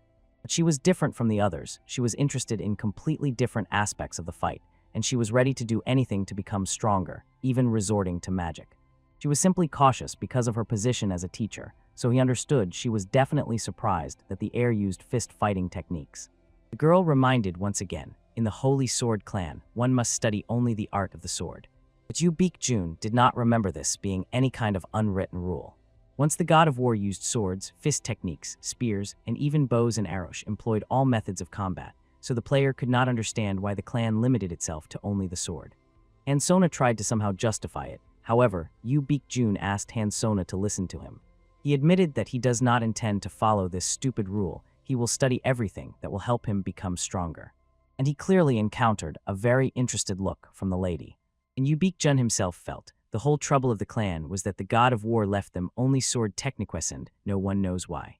Moreover, the god of war never appeared in the game personally. At that moment, the teacher realized the player could afford to think that way because he was not constrained by clan training methods. Of course, she was not a perfect teacher, but she could help Yu Baekjun with training. After all this time, he was striving precisely for that curiosity from Khan Sona. Of course, the warrior coldly reminded the teacher that everyone in the clan despises him. If she tries to teach him, she will be despised too. But she was already an outcast in this clan. Moreover, although it may seem rude, since others look down on them, if she becomes his mentor, nothing special will change. The boy knew well that other teachers would come up with any excuse to avoid training him. The player was stunned. The woman, despite who he was, still said yes. Most likely, it was not because she was also looked down upon. She didn't care, she simply had no other students. Moreover, she was incredibly talented as a teacher, so the boy decided not to refuse this opportunity after all. From the very beginning, he wanted to become her student. He knew that the teacher was a hunter with the potential to grow into a magical swordsman, and she mastered mana perfectly, so learning his energy circulation techniques would not hurt her. But at that moment, her gaze and voice changed. She ordered him to wait for her at the training ground. Yu Baekjun nervously tried to explain that it was already late and suggested starting training tomorrow. However, Hansona could not tolerate such weakness from the young master. She did not understand how he intended to overcome his older brother with such an attitude. And then Yu Baekjun remembered the most important thing. He had forgotten about this woman. She completely transforms as soon as she starts teaching. Only by dawn did the woman let the hero go so that he could rest at least a little. All night she tirelessly told the boy that the clan's main technique was the mind technique that soars to the heavens, and that mastering it required a certain amount of time. This technique was left by the god of war himself, so everyone believed there simply is no better one. However, Hansona decided to teach Yu Baekjun a slightly modified version of her form. She infused a bit of mana into his body. He had to carefully watch how the teacher controlled it. Soon they decisively began the planned procedure. But the teacher immediately felt something strange. It was all connected to the size of her student's danshin.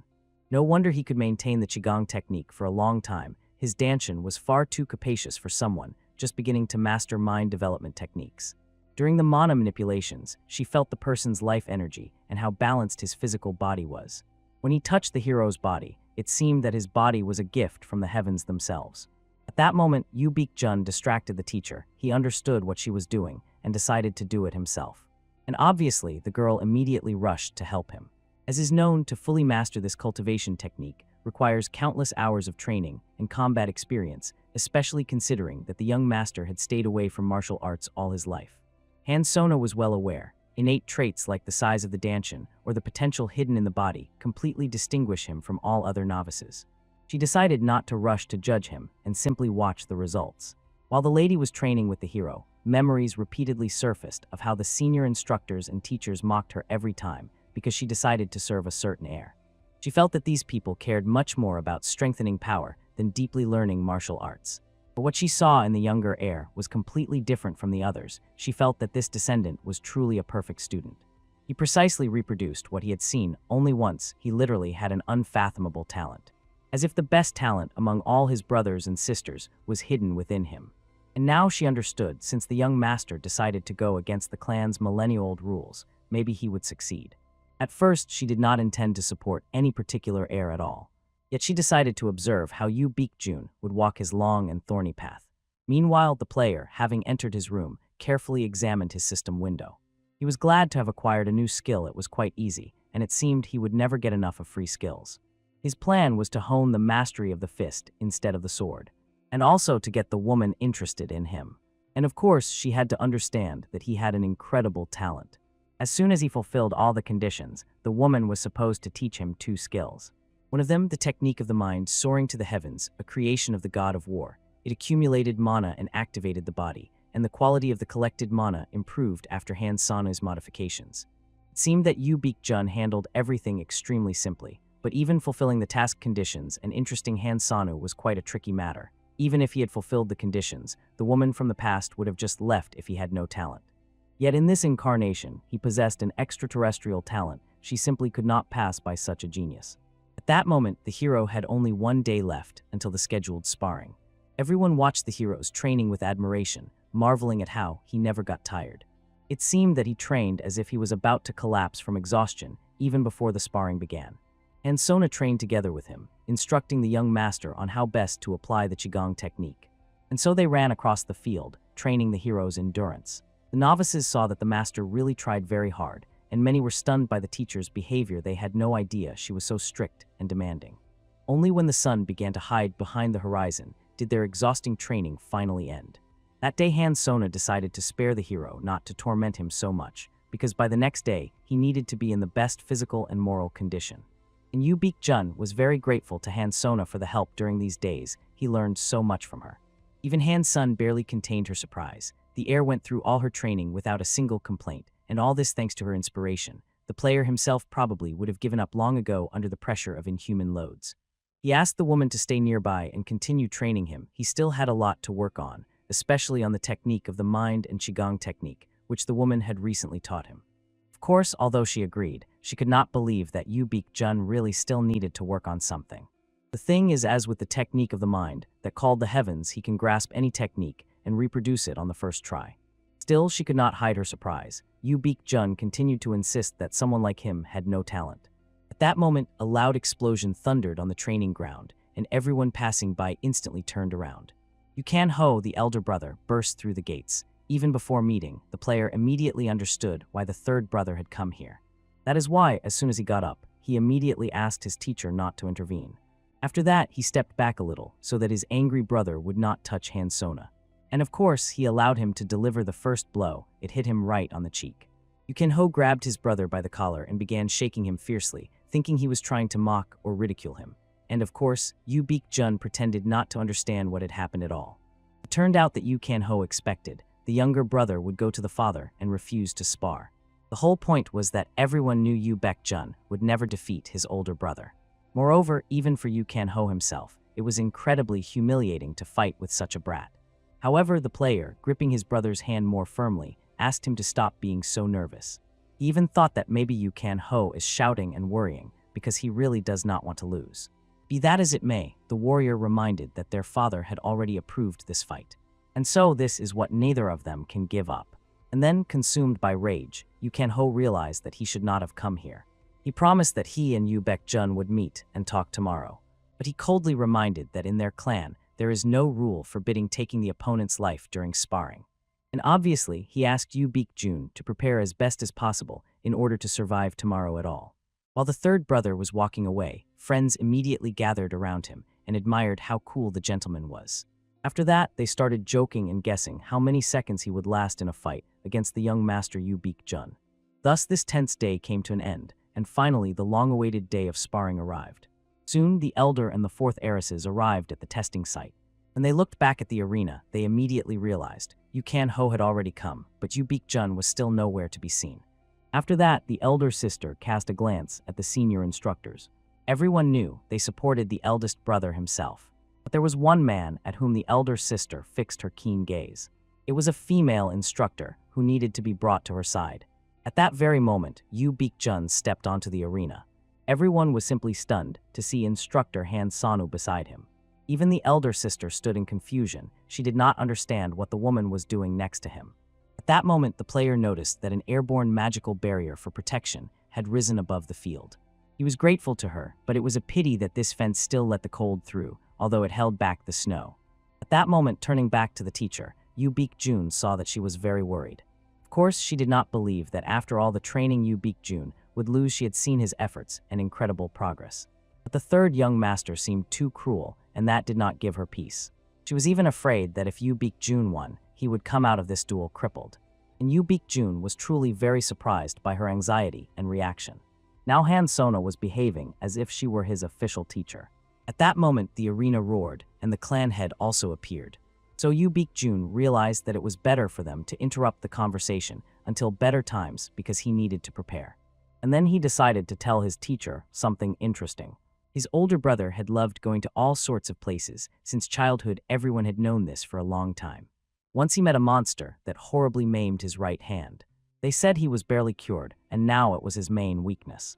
Moreover, the system gave the hero a task. He had to teach Yu Ho a lesson, who was bullying Yu Jun, and for this, he would receive 300 points and recognition in the Book of the God of War. After that, the player glanced at the head of the clan, Yu Muhak, who was seated in his place. It only remained to hope that Han Sona would no longer worry. As soon as the man nodded to his assistant, he immediately bowed. After that, he stepped closer to the arena and announced the start of the sparring. Both participants immediately took their places. The player instantly put on gloves specially made for fist fighting. At that moment, his enraged brother took his sword. Looking at the enemy, the warrior saw that he was clearly in excellent fighting shape, exactly what he expected. He was furious and wanted only one thing: to kill his brother here and now at any cost. As soon as the battle began, Yu Ho instantly disappeared from the place where he stood. He rushed at the hero with his sword and used the technique Blurred Sword Rising to the Heavens, Fangs of the Nine Dragons. Of course, he understood that the technique was not yet perfected, but it should be enough to corner the boy after all. Someone who has not studied martial arts would not be able to dodge. However, Yu Jun was not going to run away. He simply clenched his fists and prepared to block the incoming strikes. He remembered how he had previously given all his strength to pass the game, following the path of Yu Jun. Of course, he had long pondered what needed to be done to defeat Yu Ho in battle. And he had no one to ask about it after all. No one in the world had taken on playing as Yu Jun. And in one of the dead ends in his mind, an unexpected idea finally appeared. Of course, the chance was tiny, but it could still help him. There was a funny moment in the game skills could be combined. Shortly before the sparring, sitting in his room, he suddenly remembered this. He said goodbye to Choi Seung-min, sent him to sleep, and immersed himself in thought. Then he summoned his system and racked his brains on how to combine his skills to defeat Yu Ho. So he combined the skills and created a new move, the Earth Strike, which raises dust and stones directly at the enemy. Of course, Yu Ho was confident that this crappy technique would never affect him, but a bleeding wound was already visible on his face. After that, the player endowed the stones with his ice attribute and then scattered the blows that were coming his way. The broken small stones also began to fall on the enemy's body with small strikes. He only got angrier, thinking that the enemy had decided to use some sneaky tricks. But at that moment, Yu Jun had already landed a strike, with the strike technique right in the opponent's face. The boy was thrown back, but he still held the sword in his hands and did not let go of it for a second. Gripping his hand tighter, the player continued to attack the older brother. Since it was his right hand, the warrior instantly dealt his brother a painful blow to the sore spot. After that, he forced him to kneel amid the surprised shouts of the crowd. But even despite this, the brothers' desperate fight did not cease. But no matter how hard he tried, the player easily slipped away from the attacks, using the swift step technique, which allows instant jumping a certain distance. And he was really stunned by the weakness of his older brother. He constantly said he would kill him, but at this rate, he didn't leave him a single scratch during the whole fight. Even Yu Ho himself felt ashamed. He was furious and didn't understand when Yu Jun had become so strong. At that moment, the player calmly reminded his brother why their father had allowed him to pull such foolish pranks all this time. The whole point was that the third brother was extraordinarily talented, and that was enough to destroy other opponents. Honestly, Yu Jun did not understand their father's thinking. After all, he, the younger son, was considered untalented, yet he easily defeated the so-called talent after a week of training. Overcome with rage from the harsh truth, the boy instantly rushed at the hero with the slashing attack Moon Slash. And the player lunged at this attack, armed with his fists. Yu Ho felt this was his chance because the arrogance of the younger loser brother could ruin him. His hands would be cut to pieces. But to the boy's surprise, Yu Jun used the attribute demonstration, employing the fire attribute. Finally, with just one fist, he almost nullified the attack rushing at him. After this, he lunged at his brother, as if reminding a simple truth: only the strong survive in the clan of the Holy Sword. And the strong hunt the weak, and the weak are devoured by the strong. At the decisive moment of the duel, the young warrior revealed the true power of his mastery. Skillfully combining showy skills with the destructive technique of strike, he unleashed the final, fatal blow directly into the body of his elder brother. The explosion of energy was dazzling and incredibly powerful, so even the experienced mentor Han Sun plunged into darkness and saw nothing in this vortex of destructive force. When the veil of energy dissipated, the duel ended with a triumphant victory of the younger heir. The boy ironically realized that he had completed the task Family Disgrace, and the system generously rewarded him. 300 precious experience points settled in his spiritual repository, and the knowledge in the sacred book of the God of War rose to a new height. The victor cast a glance with deep satisfaction at the fallen enemy lying at his feet. At that moment, the realization of his own strength pierced his mind. Like lightning, he had become much stronger than before. And this meant only one thing: power, a luxurious estate, countless riches, and all the wealth previously owned by the third brother now rightfully passed to him as the winner. Such was the iron tradition of their ancient clan. Even the instructors, hardened by battles, froze in silent amazement. This boy not only mastered the powerful energy of attributes, he completely tamed its destructive might, and does so without the slightest sign of strain. Of course, some of those present heard a whisper that the boy was helped by the teacher Han Sun herself, but the wise woman taught him only the basics of energy circulation and the fundamental principles of Qin. It turned out that no one taught him either fist-fighting techniques or methods of strengthening internal energy, so it seemed simply incredible that the young warrior managed to reach such a dizzying height of mastery on his own. The older sister, who was watching the fight, clearly understood. Even the most gifted genius is not capable of such miracles, especially considering that previously the younger brother had not even shown a hint of such an outstanding talent. She also knew about numerous attempts by the father to train the boy from early childhood. Perhaps the head of the family was not mistaken in his premonitions. This young man really concealed unheard-of power within himself. It was at that moment, when the player was already about to leave the training hall, that the authoritative order of the head sounded. Yu Baek-jun had to immediately go up to the head of the family's chambers. But the winner did not yet suspect this summons. He was simply glad that the exhausting battle was finally over and everything turned out well. And Sona exhaled with great relief. Deep down she feared that Yu Baek-jun might be seriously injured in the fight, but he not only won convincingly, but also remained completely unharmed. It was a truly stunning result, worthy of legends about great warriors of the past, and looking at his mentor, the young fighter suddenly realized, even if he asked her for support, she would agree to help him without hesitation. After all, this woman would soon officially become his teacher, so he wisely decided not to rush things. At that solemn moment, one of the servants approached the hero and respectfully informed him that the head of the family wished to meet with him alone immediately. Yu Baek-jun perfectly understood his father's true motives. He would definitely want to ask him in detail under whose guidance and which powerful instructor he learned the secrets of martial arts. So the young man promised to appear immediately after changing into more appropriate clothes for the audience. Casting a farewell glance at his fallen brother, the victor knew he would surely be treated by skilled healers. Because the younger one defeated the elder heir, who was considered the weakest in the family and who trained only among commoners, the boy's reputation would inevitably crumble to dust.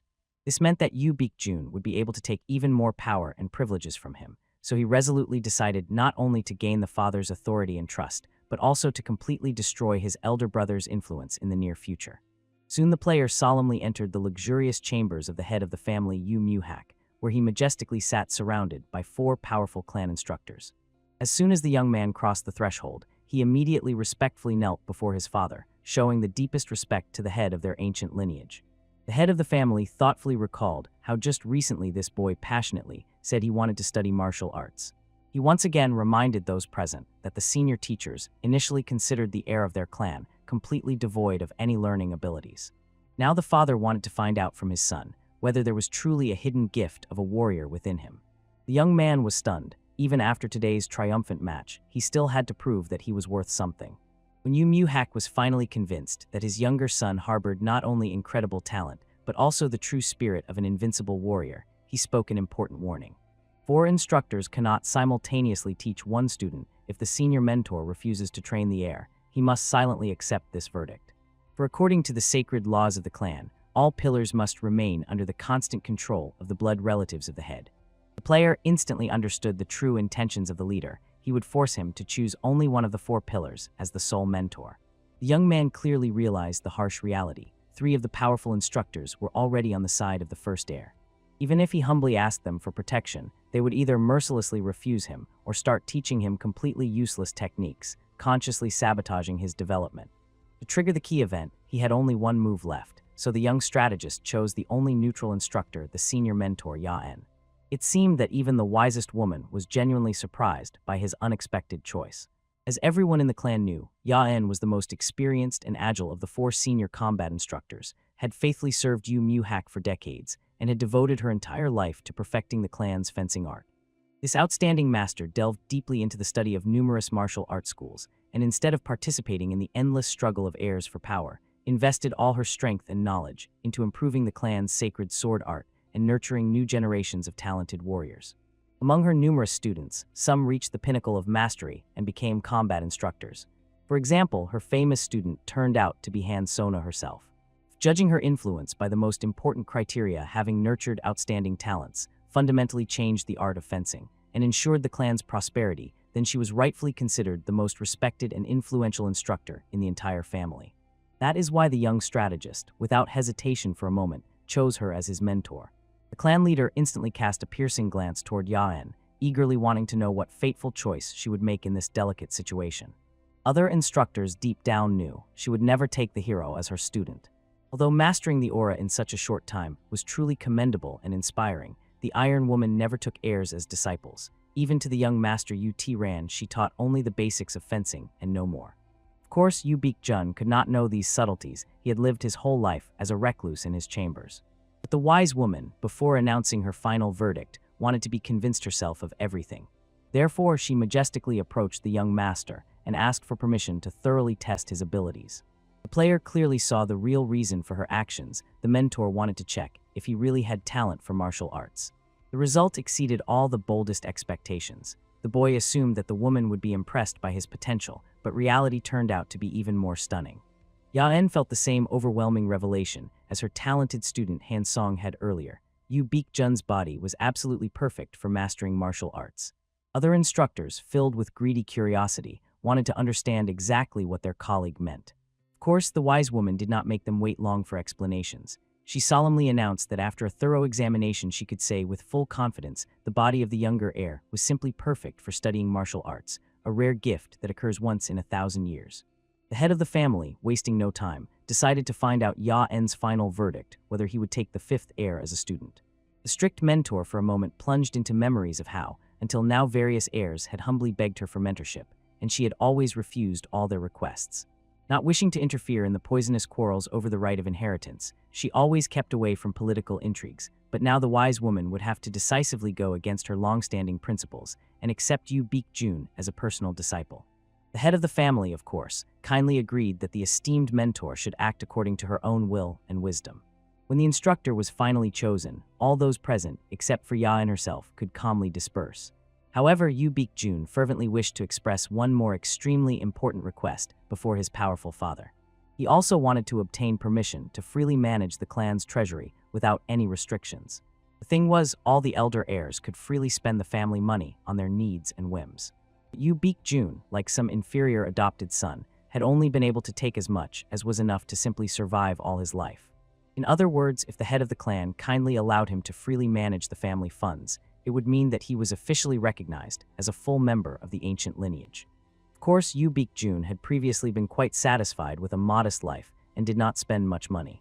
But now everything had changed radically. Too many important goals had appeared, for the achievement of which he was ready to spend generously.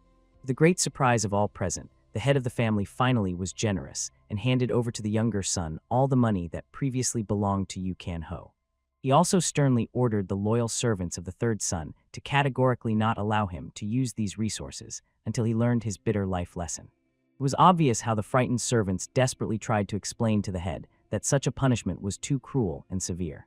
However, they only encountered the absolutely cold-blooded and extremely displeased expression on their master's face. So the frightened maidservants immediately fell silent, no longer daring to object. And the head calmly reminded them of the bitter truth. His son himself had brought himself to such a humiliating position. The 3rd heir began to live too frivolously and carelessly, completely neglecting serious training and the improvement of combat skills. Undoubtedly, the boy had considerable talent for martial arts, so the father allowed him to do whatever his frivolous soul desired, but he asked those present not to forget the main point. Who really achieved the triumphant victory in today's decisive duel? The head solemnly reminded that they were all members of the renowned Holy Sword clan. His 3rd son had become unacceptably weak, and there was simply no place for pathetic weaklings in their ancient family. After these harsh but fair words, he immediately asked everyone except the wise Ya-En to leave his sacred chambers. As soon as they were alone, the head of the family honestly admitted to his longtime comrade that he did not understand at all how everything had come to such an incredible turn of events. The perceptive woman guessed from half a word that it was about the mysterious abilities of the younger master. No matter how much the wise mentor racked her brains over this mystery, she herself could not find a reasonable answer to that tormenting question. Over all the long years of service, she had raised many talented young men and women, but none of them had a gift even remotely comparable to the incredible abilities of the younger master. It seemed that this mysterious boy was naturally so gifted that he could even compete with the head of the family in his youth. Even for Yu Mu Hack himself, such a turn of events was extremely strange and completely incomprehensible. He had watched the boy's growth closely for many years, and this sudden transformation seemed almost mystical and magical. But until that fateful day, the head of the family had no idea about the slightest glimpse of the true talent of his youngest son. Yu Mu Hack clearly remembered how the boy lost consciousness for several days after that terrible monster attack, and the head of the family felt that something radical could have happened to his descendant during that mysterious period of oblivion. Of course, the wise Ya-En understood very well such a possibility really exists. But such incredible changes did not upset the head at all. He even liked the feeling that Yu Baek-jun could become another unpredictable variable in the endless conflict of heirs for power and influence. Meanwhile, the player sat alone in his luxurious mansion chambers. He had only 2 precious days left to fully recover his strength after the exhausting sparring before his fateful training would begin under the wise guidance of the legendary Ya-En. The young warrior carefully looked into the system window. The long-awaited level-up finally appeared there, and along with this triumph, he gained the opportunity to spend accumulated points on acquiring completely new abilities. Previously, the young mage could master skills only when the sacred book was at the first, basic rank, but now, as it rose to the second rank of power, a path to acquiring unique traits opened before him. Traits were actually innate human talents such as iron immunity to deadly poisons, or a significant increase in the speed of precious mana recovery. In the system's arsenal, there were many incredibly useful features, but they cost noticeably more than ordinary skills. But even more importantly, some key events could only be activated when Yu Baek-jun acquired the right trait for a specific situation. He still had 1.5 months before the inevitable return of his older brother from travels, and as soon as he returned under the family roof, without any doubt, he would make the younger heir his main target for revenge. That is why, before the arrival of the older rival, Yu Baek-jun had to manage to become as powerful as possible, as much as it was at all possible in such a short time. The fateful time had come to start changing radically, adapting to the harsh realities of his new world of power and intrigue.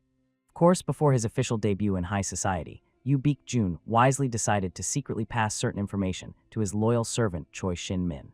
The devoted assistant was wildly intrigued by the fact that his master wanted him to find out which rare items would be exhibited at the prestigious auction to be held in a week at the famous establishment, Somnium.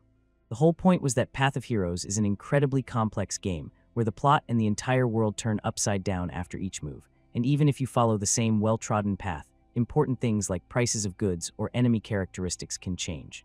This meant that if he, like a character in a game, decided to act alone, he would inevitably provoke an even stronger butterfly effect in that fragile web of events, so it was much safer and wiser to ask the loyal Choi Shin-min to carry out his delicate assignments. Soon, the hero was indeed delivered all the money that previously belonged to the third heir.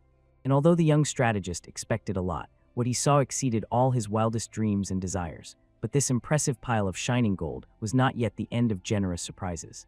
A respectful man approached the young master and solemnly handed him a personal black card of exceptional status. Such cards were used by only 0.1% of the most influential people in the entire clan. Although their famous clan lived on a high inaccessible mountain, far from noisy civilization, their immense wealth was by no means trivial after all. The family traded all valuables obtained during monster hunts and explorations of ancient ruins, so their money and influence extended far beyond their native lands. Suddenly, the player remembered that he had previously asked his faithful assistant Choi Seung-min to deliver this map to him. The young man instantly grasped the essence. The fact that the girl came personally to deliver the map was important, and his suspicions were completely justified. From this moment, she officially became his personal teacher. In the strict hierarchy of the clan, the title of official teacher meant that Han Seong would teach only him, giving him all her knowledge and all her time.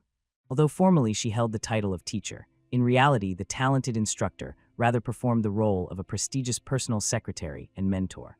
However, Yu Baek-jun was incredibly pleased with this turn of events. This wonderful girl was one of the most gifted and promising teachers in the entire clan. She was exactly the person he desperately needed on the path to greatness, and such an outstanding personality herself offered to become his mentor. Therefore, the player sincerely did not hide it. For him, this was truly a great honor and privilege. Soon the young man secluded himself in his chambers to calmly read and prepare for the upcoming trials. He felt well, for some time he was expecting only exhausting training and honing of combat skills, so the wise strategist decided to manage to master one or two more useful abilities while there was such an opportunity. Flipping through the pages of his sacred book of the God of War, he came across an ability called Stimulator, which allowed his body to endure incredibly long loads and rapidly restore lost strength. It was an S-rank skill costing 300 precious points, far more expensive than ordinary skills, but worth every spent point, and since Yu Jun no longer had the ginseng enhancement, this ability would definitely be needed by him soon. Until this moment, he could train for days and nights on end, only thanks to the miraculous power of the rarest ginseng, but a wise warrior cannot rely forever on such mystical remedies. So taking into account all his unique features, this skill now suited him perfectly. As every player knows, in Path of Heroes there were two main ways to acquire new skills. The first, the most difficult, exhausting training under the guidance of experienced masters. The second, immersion in studying the rarest skill books. In these sacred tomes was hidden all the necessary information about techniques, and even simply reading them granted the owner new abilities. The only problem was that skill books were incredibly rare treasures.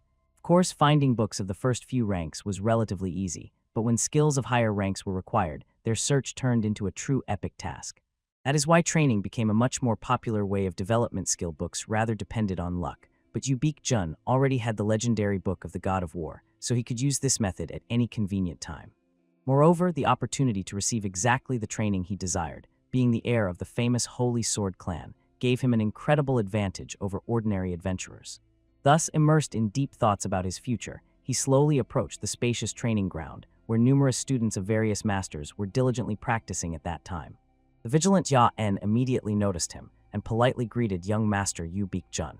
Then she kindly asked him to join the other students to participate in the joint training. But first of all, they needed to stay alone and have a private conversation to discuss all the details of the upcoming training. Wise Ya-En hospitably offered Yu Jun a cup of aromatic warm tea, and then tactfully reminded him how the young man passionately asserted that he wished to learn the art of combat from her. Now they met to finally clarify exactly what he wanted to learn under her wise guidance.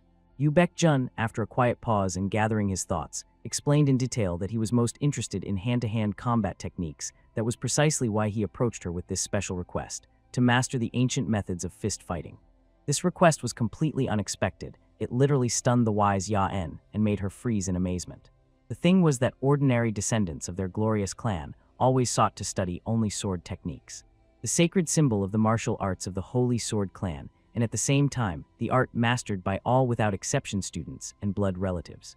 The sword technique, which soared to the heavens, was powerful in itself, but as the skill level of its owner grew, it became even more destructive.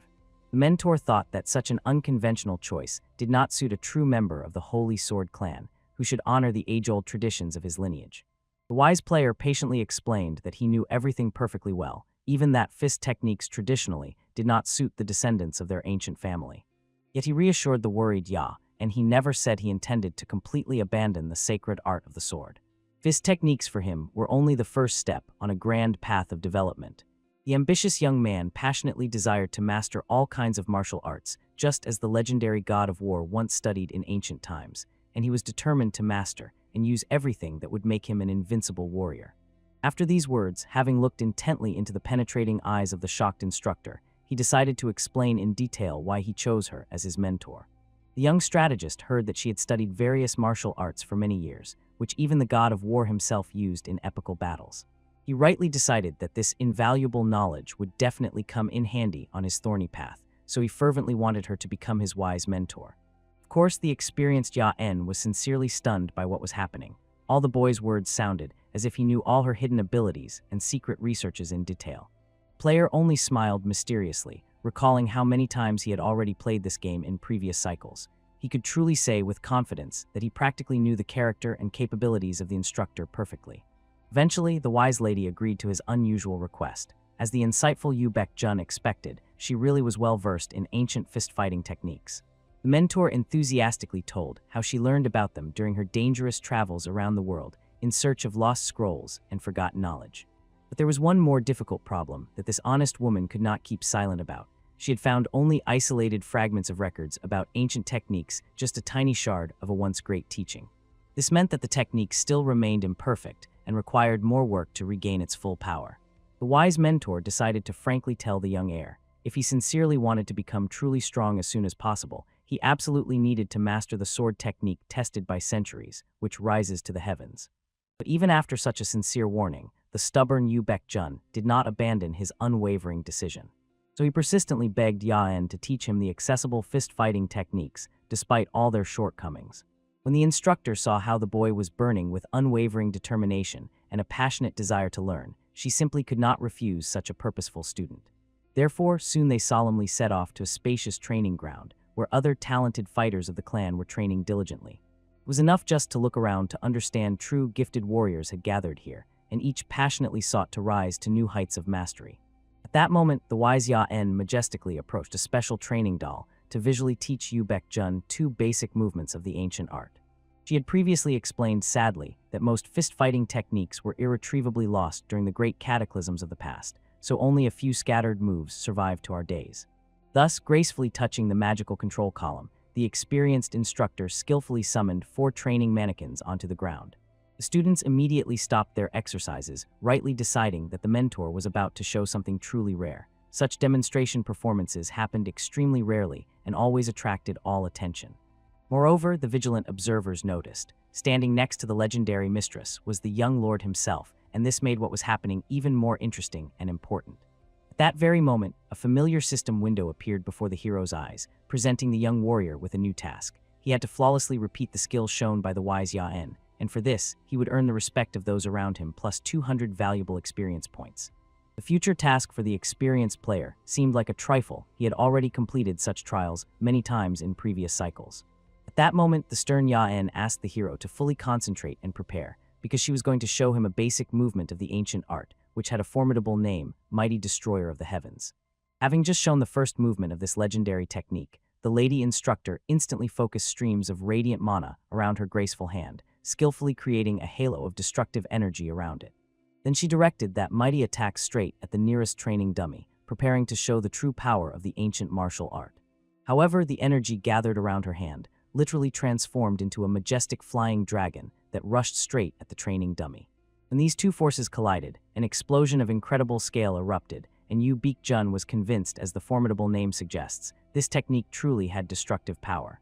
The experienced instructor calmly explained that due to its incredible destructiveness, this move entails monstrous energy costs. An ordinary person should not even think about attempting such a thing without proper preparation. After this warning, she decided to show him the second move of the ancient technique. For this, the wise mentor had to test the hero, so she gave him a special dummy. The young man had to provoke the magical dummies to attack more precisely, make them shoot spheres of concentrated mana. Ya-en gracefully touched the dummy with her hand and began filling it with her energy. As soon as the doll drank enough power, it immediately rushed at the nearest target. The woman instantly warned the hero, and he managed to shield himself with his palm at the last moment. As Ya-en had guessed, the attack was too weak to seriously injure the young warrior, but it still slightly burned the skin. Yu Baek-jun was sincerely confused. Why did the mannequin shoot exactly at him? After all, he did not remember such a thing in the game script. Noticing that the young man was nervous, the wise Ya-en explained that she raised this question to demonstrate the second move. She asked him not to be distracted, carefully watching her actions. At that exciting moment, the 3 surviving dolls simultaneously attacked the mentor with mana spheres. The woman stood focused, as if not noticing these threatening attacks. Then she skillfully absorbed all the mana with which her opponents attacked her and fired a powerful counter shot. Finally, the 3 shots hit the targets precisely, shattering the dolls to splinters. The students froze with their mouths open in surprise. Even they had never imagined that senior instructor Ya-en possessed such rare martial arts. Many would not even dare to repeat something like that. The master herself explained that she elegantly repelled the attack. The move was called the reverse strike. It seemed as powerful as the Sky Destroyer, but it was much more difficult to perform. Yu Baek-jun clearly knew that this skill was only possible for those who have excellent mana control. It is an extremely useful technique that will help in many situations. Ya-en, unfortunately, never got the chance to apply this skill in a real battle, but she was confident it could become indispensable in a clash with mages. Now the time has come. Yu Jun will try to perform these complex techniques. Ya-en was shocked. He, without any preparation, was ready to repeat the skills that were shown to him only once. Other students watching them from afar whispered and wondered what the two were talking about and what the young master had forgotten next to the lady instructor. But one of those trainings said that recently Yu Jun asked the senior instructor, Ya-en, to teach him martial arts, and it seemed the clan leader gave the approval after his triumphant victory over Yu Ho. It was clear, even hearing these arguments, others could not believe this nonsense. They thought the younger heir was incapable of anything. But at that moment, they noticed. The senior instructor began to do something, placed a new doll. Ya-en suggested starting his training from the second move. Despite her own suggestion, she did not understand at all what was going on in that boy's head. He insisted that he could perform the move after seeing it only once.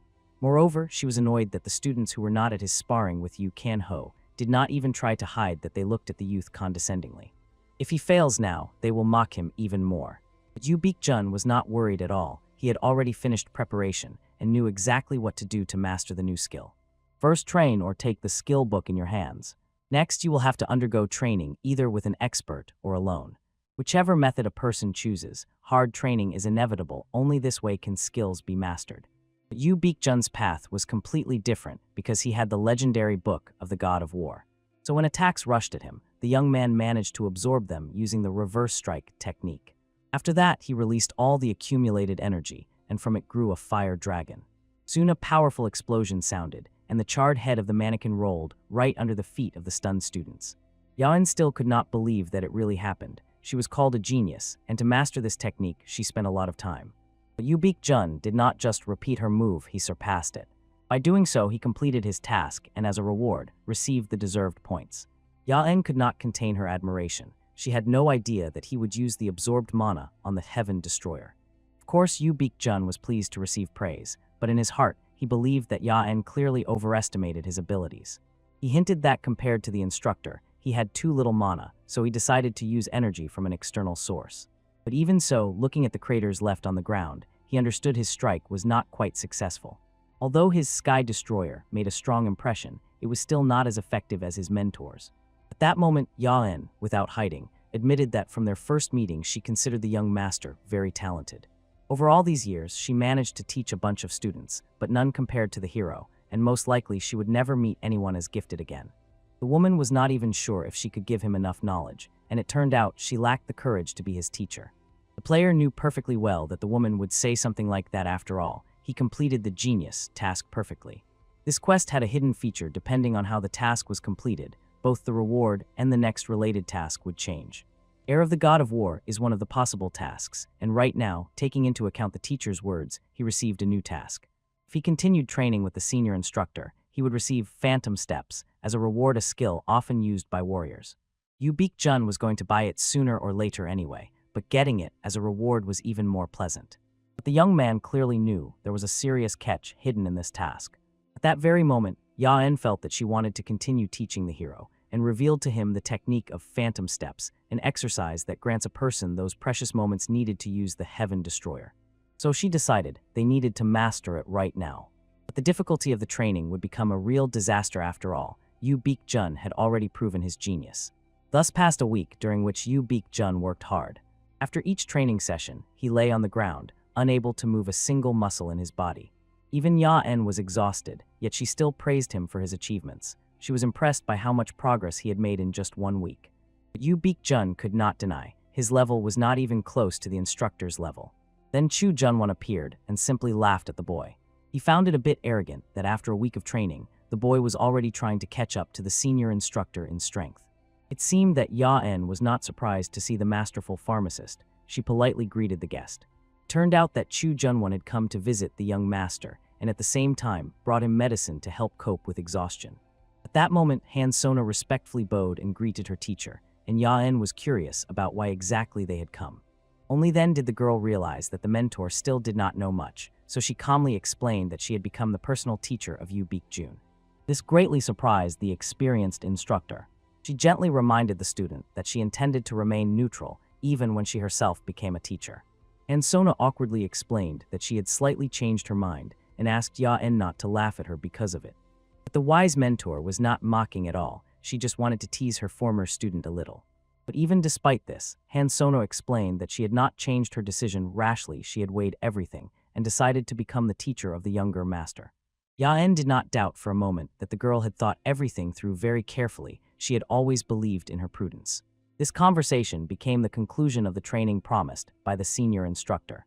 However, the wise mentor reminded the younger master that a little more than a month remained until the return of the young master Yu Ran. She clearly expected that Yu Baekjun would also claim the position of clan head. But the player calmly explained, although at first he did not aspire to this, now it was too late to turn back. As soon as they find out that he is not weak at all, none of the older brothers or sisters will give him peace. Of course, the senior instructor tried to convey that the boy had a choice to join some faction, as one of the young lords had done. But Yu Baekjun only smiled because he understood he would never do that. And intuitively, Yaen knew there was no need to worry about this young man without serious reasons. Moreover, if the three younger heirs were still alive, everything would have become much more complicated. But she still warned the young lord the other heirs would never leave him alone. He should beware of the young lord Yu Ran and the elder lady. Both of them were burning with the desire to take the place of clan head and were ready to do anything for it. Of course, Yu Baekjun already knew this. It seemed he understood the balance of power better than anyone. At the end, the mentor sincerely admitted it was an honor for her to train such a student. During the lessons, he showed truly excellent results. Thus, a week of intensive training came to an end, and Yu Baekjun set off home together with his personal teacher. On the way, the player involuntarily recalled his younger brothers and sister. At the beginning of the game, they were already dead officially. It was said to be an accident, but the player undoubtedly knew the real truth. These two made it clear to everyone that they had ambitions to fight for the position of clan head, but Yu Ran killed them both and covered up this tragedy. He tried to kill Yu Baekjun as well, even though he didn't even compete with anyone. But now, when the younger heir showed his true strength, he immediately became the top priority on Yu Ran's target list, so the hero had one more month left to become much stronger. When the player returned home, he found the servant Choi Seung-min, the very same one who had noticeably gained weight. At such a surprise, Yu Baekjun and Han Sona froze, not knowing what to say. But after that awkward minute of silence, the boy calmly exhaled and admitted that Choi Seung-min had scared him a little. In fact, the player had almost forgotten that there were plot branches where this happened, and it was just then that it occurred while he was finishing training with the instructor. But Han Sona probably did not recognize the young man and instantly took up her sword, preparing to deal with whoever dared to infiltrate the Holy Sword clan. She did not know why the stranger had come here, but warned fiercely this room would become his grave. Of course, Yu Baekjun immediately ran to the mentor and explained that it was Choi Seung-min, whom she simply did not recognize. No matter how much the woman stared at that figure, she could not recognize the familiar servant. She had to try very hard to see familiar features in this boy.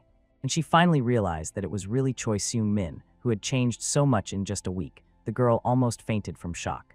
Soon the young man placed a box of exquisite sweets before them.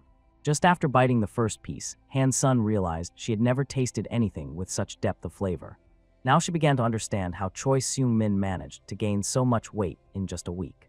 But the servant was most surprised that the teacher had never tasted such delicacies before.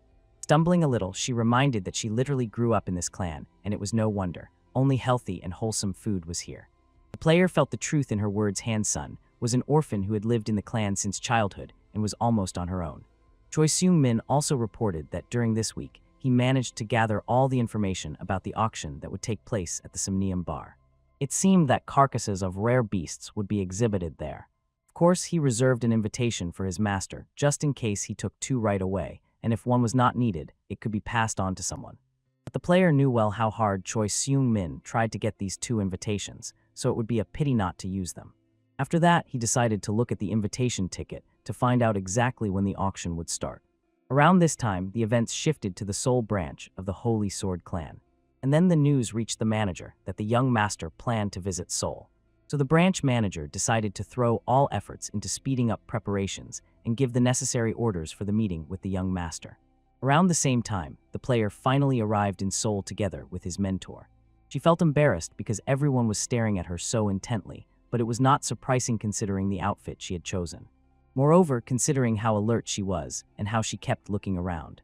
Although Yu Baekjun asked her not to do that because it made her look even more suspicious. The player also realized that this woman seemed to rarely come to Seoul. The reason was simply had no particular need to. The last time she was here was when she first became an instructor, came to the Hunters Association to re-register and update her information after obtaining the new status. Looking around, the player instantly recognized the very building the Hunters Association.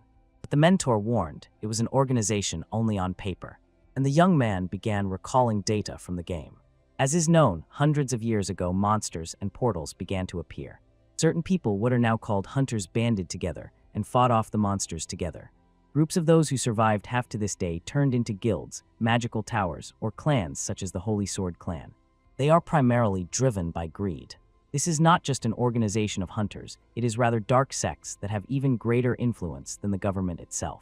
But no one knew how the future would change after such a variable, as he himself appeared in the world. Soon they reached the auction venue. Showing their tickets to the controller, they headed to the required floor. When the doors opened before them, the travelers froze. A luxurious hall filled with numerous clearly wealthy guests opened before them. From the way everyone was chatting with each other, it was clear they had arrived on time and were not late. And Sona wandered with her mouth open. She would never have thought that such a luxurious room could exist underground. It was teeming with hunters, the interior gleamed with luxury, and the food was exquisite. It seemed all these people had gathered here precisely for the auction. Sona had no idea what exactly this auction would turn out to be. But Yu Jun decided not to reveal his cards immediately and suggested going up to the second floor to get a better view. Just at that moment, the host welcomed ladies and gentlemen to the Somnium auction. It was clearly felt. Rare items were being traded here not only from our world, but also from other dimensions. The host warned that what they would show today could only be obtained from special monsters from the mentioned worlds, and decided to start the bidding. First, they showed an A-rank item brought from the Dark region. Some hunters had already guessed what it might be about. It was, of course, a skill book, but not an ordinary one, a magical skill book obtained in another world, in the kingdom of Lebron on the continent of Fantasia. Just by glancing at it, Yu Jun felt this book was really quite good. The starting price was 100 million, and the bids instantly soared. Looking at his mentor, the player saw how she literally shone as she looked at the book. This is not surprising, she had a talent for magic. The book instantly caught her attention. Surely it contained some high-ranking magical feature. But the player wanted to find the artifact he needed as quickly as possible. In a moment, one of the guests sharply raised the bid on the book to 1 billion. This was exactly what the player was waiting for. Now he could start placing his bets. Finally, they had only one item left, and the hosts thanked everyone for their patient waiting. And moreover, it was the main lot of their auction today. The monster was from the mountain, where all existing species of the rarest monsters live. And the rarest creature among these monsters is the snow tiger. Just a glance at the tiger's body, and Han Sun felt an incredible amount of mana oozing from it. The host explained that the body was very fresh. It looked almost alive. Immediately after death, the carcass was treated very carefully, and thanks to this, the heart, the source of the animal's mana, was still intact.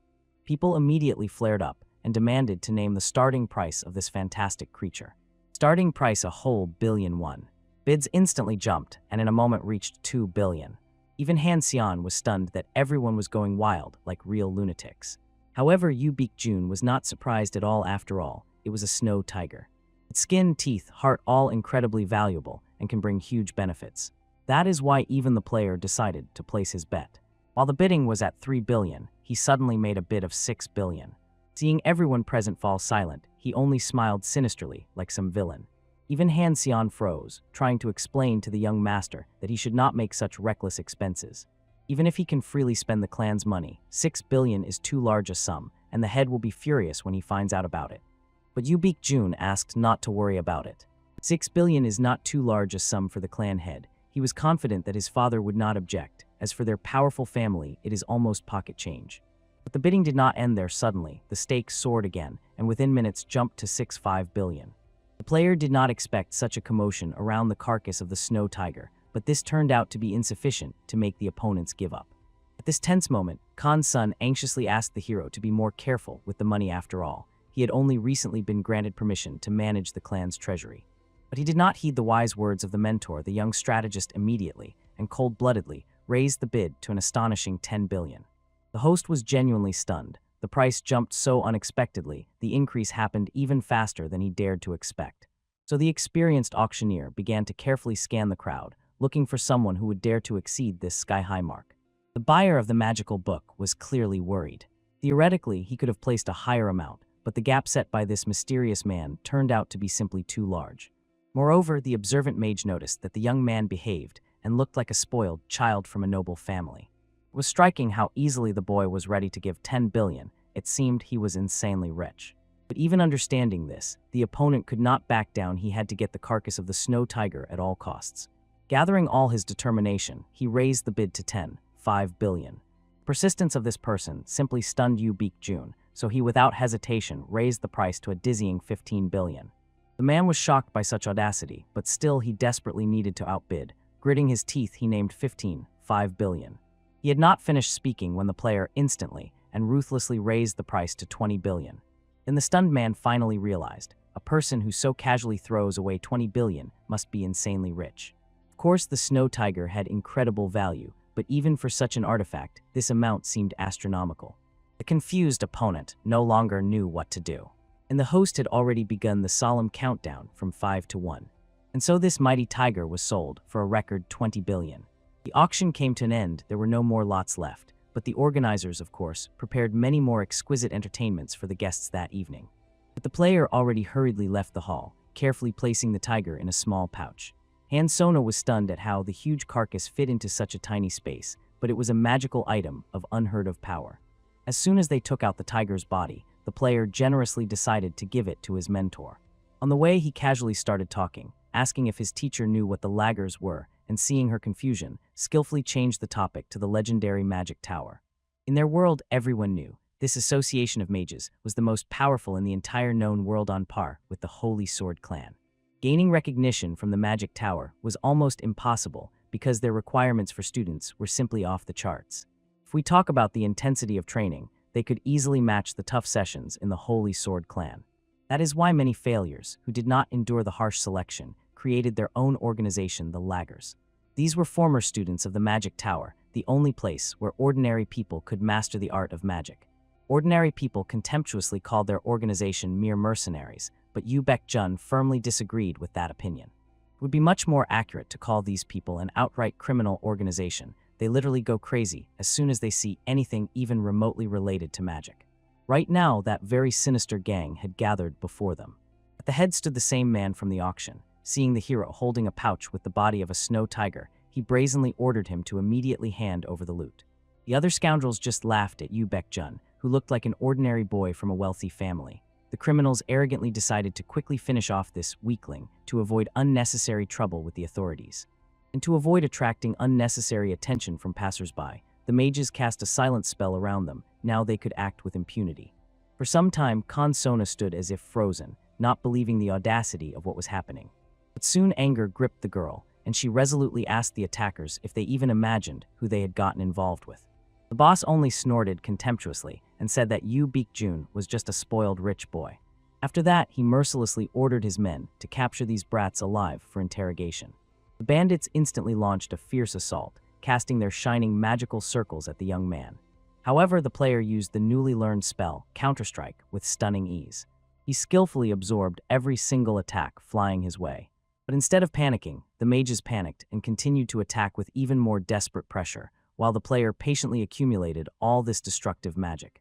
Then he suddenly vanished completely from the spot where he had just stood using the lightning-fast, phantom steps. He covered the distance in an instant and left behind a shimmering phantom double. The young warrior also unleashed all the accumulated mana on the stunned hunters. Suddenly their feet froze and stuck to the ground. The criminals couldn't even move. Other bandits panicked. Looking back at their leader, he had assured that dealing with the boy was very simple and there was nothing to worry about. Even the leader himself panicked desperately, realizing that everything had gone completely against his insidious plan. He had never seen such skill. Before, it seemed they had no chance of winning at all.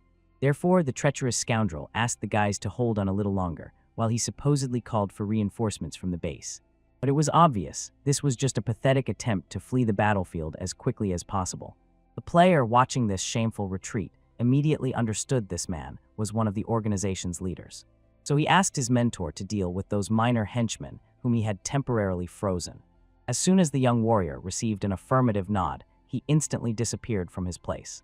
Han Sona found it hard to believe that the player so skillfully used a skill he had mastered only recently. He truly acted like a real master of the highest level. Of course, the girl already knew. Her student was a true genius, without exaggeration. But it was strange that until this moment, no one had noticed his incredible genius. Moreover, she had never heard before about the organization, Vidstali. Yu Baek-jun knew a lot about this mysterious world.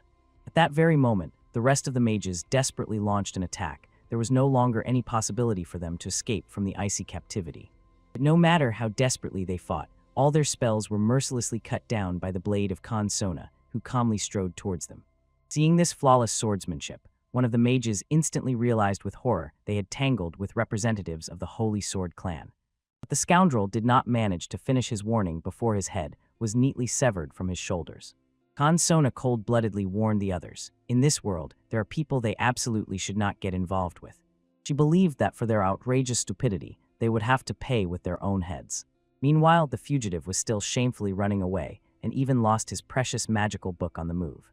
The player, of course, could not resist. He picked it up, as such a find could become incredibly useful to him in the future. After that, the young strategist calmly looked at the building where, obviously, this frightened coward had run. Experienced players had long known, the lagger's base moved with each new chapter, so pursuit was the only reliable way to find the lair of these brats. Of course, it would have been much simpler if there was only one base in the entire city, but now that he had discovered their hideout, the number of other shelters no longer mattered. After a brief reflection, the player sharply ordered his pursuers to show themselves. Right behind him, 3 figures materialized as always, at the most needed moment. Among them, as expected, was the manager of the Soul Branch, who politely inquired why the young master had summoned them. With unwavering calm, Yu Baek-jun decided to find out if they had seen anyone entering that building, and if there were any peaceful residents inside. But the experienced manager answered confidently. He did not sense a single innocent person there. Because of this, the player without hesitation ordered to destroy everyone in that building, except the man who had just escaped. And immediately all 3, like arrows, scattered in different directions, flawlessly executing his order. Of course, Yu Baek-jun was curious. The manager behaved as if the young master himself had called him, although the subordinates had been nearby since he arrived in Seoul. The young man was certain about this. According to the initial plan, he was supposed to be only with Han Sona. But it seemed the clan bosses had contacted their branch and ordered to secretly accompany the successor. There was an obvious advantage hidden in the hero's path progression. Although the trials were extremely difficult, he had practically absolute power, and he could not help but like it. Thus, he brilliantly completed the task extermination of pests, bought the necessary items at the auction, and earned a full 200 valuable experience points. Soon all the criminals, except for that very scoundrel, were mercilessly killed. The boss remained the only survivor, although he was seriously wounded. Looking at his ruthless enemies, he desperately wanted to find out who they were and why they attacked his people. Yu Baek-jun was frankly surprised to hear such a brazen question. So slowly approaching closer, he politely introduced himself as a member of the renowned Holy Sword clan. Hearing this, the man could not hold back and burst out laughing right in the hero's face, taking the statement for some bad joke. He simply could not understand what representatives of the most powerful clan were doing. Heresy should be calmly sitting in their mountain domains. But the scoundrel did not finish speaking before he immediately received a devastating blow right to the jaw. Eventually, he lost several teeth and screamed from unbearable pain. The manager, calmly grabbing him by the throat, warned that the man should show much more respect when speaking to the young master because next time it would not be just a broken nose.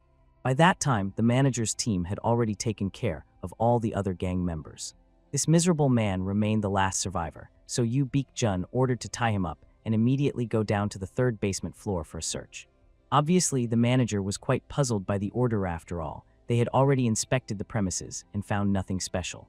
However, obeying the will of the young master, the subordinates went downstairs and discovered a completely ordinary library. But besides the book storage, there was a secret, hidden space, and it was filled to the brim with the rarest magical artifacts of incredible value. Of course, the embarrassed manager immediately sincerely apologized to the young lord for poorly inspecting the room during the first search, but Yu Baek-jun knew well his people still would not have been able to find this hidden room without outside help. The manager was burning with curiosity. How did the young lord find out about this secret place? The experienced steward even suspected that the heir had planted a spy in the Otvischik organization in advance. The young lord differed so radically from his former appearance.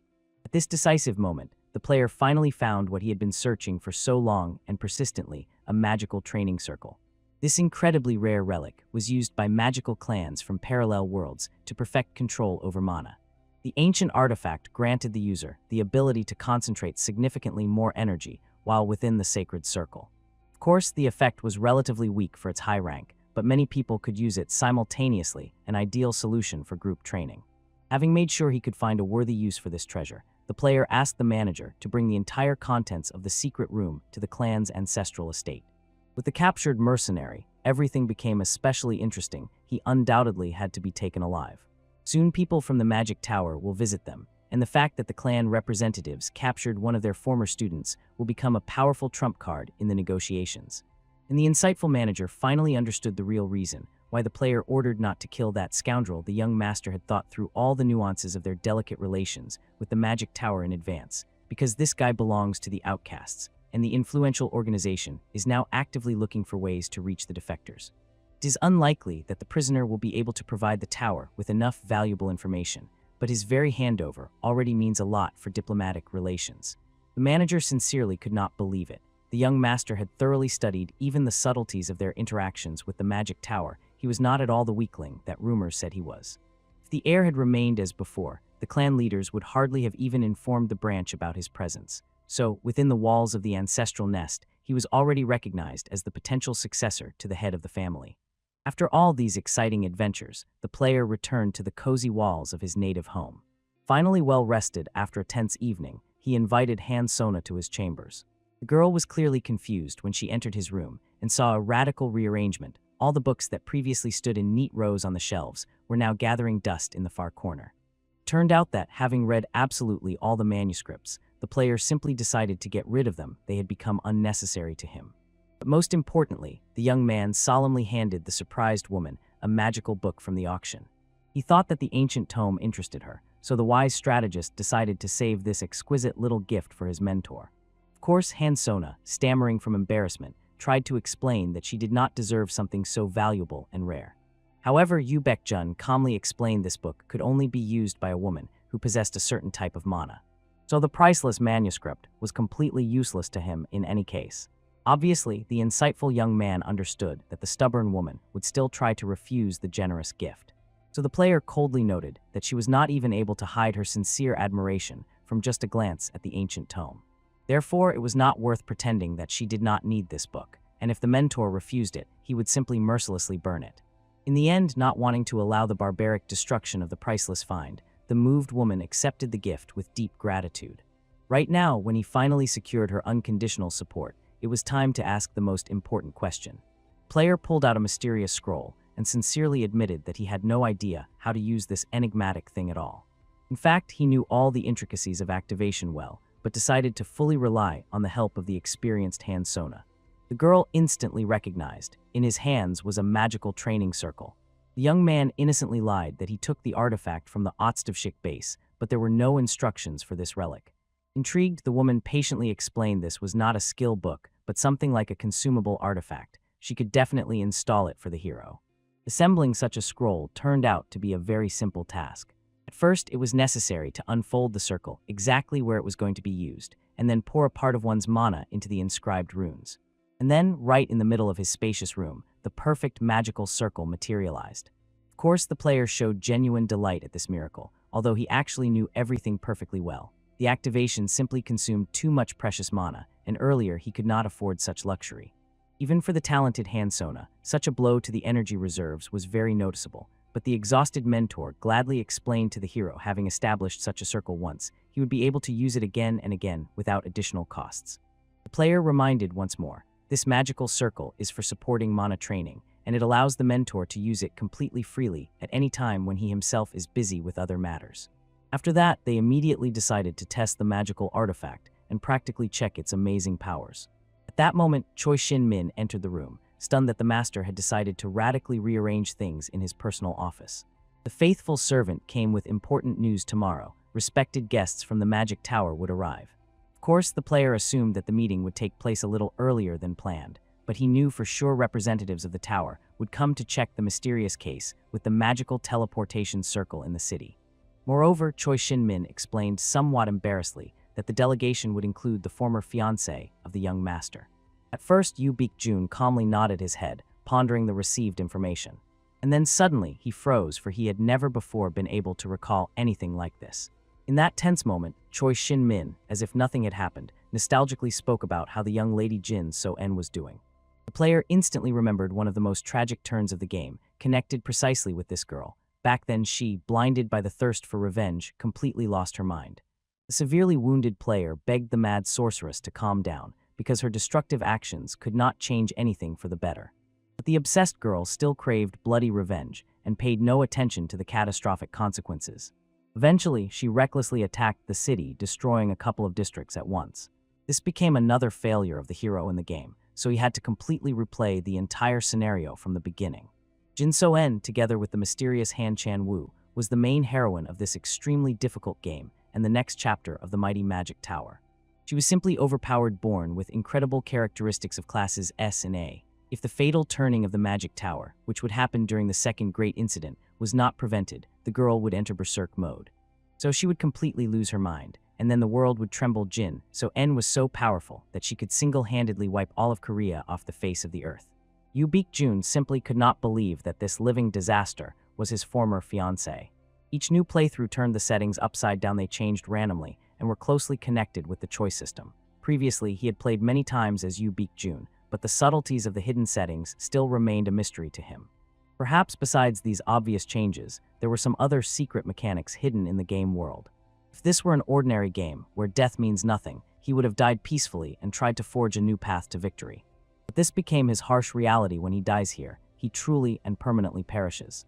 The young man finally realized that he had possessed the game character Yoo Baek-jun when his fencing mentor was chasing after him.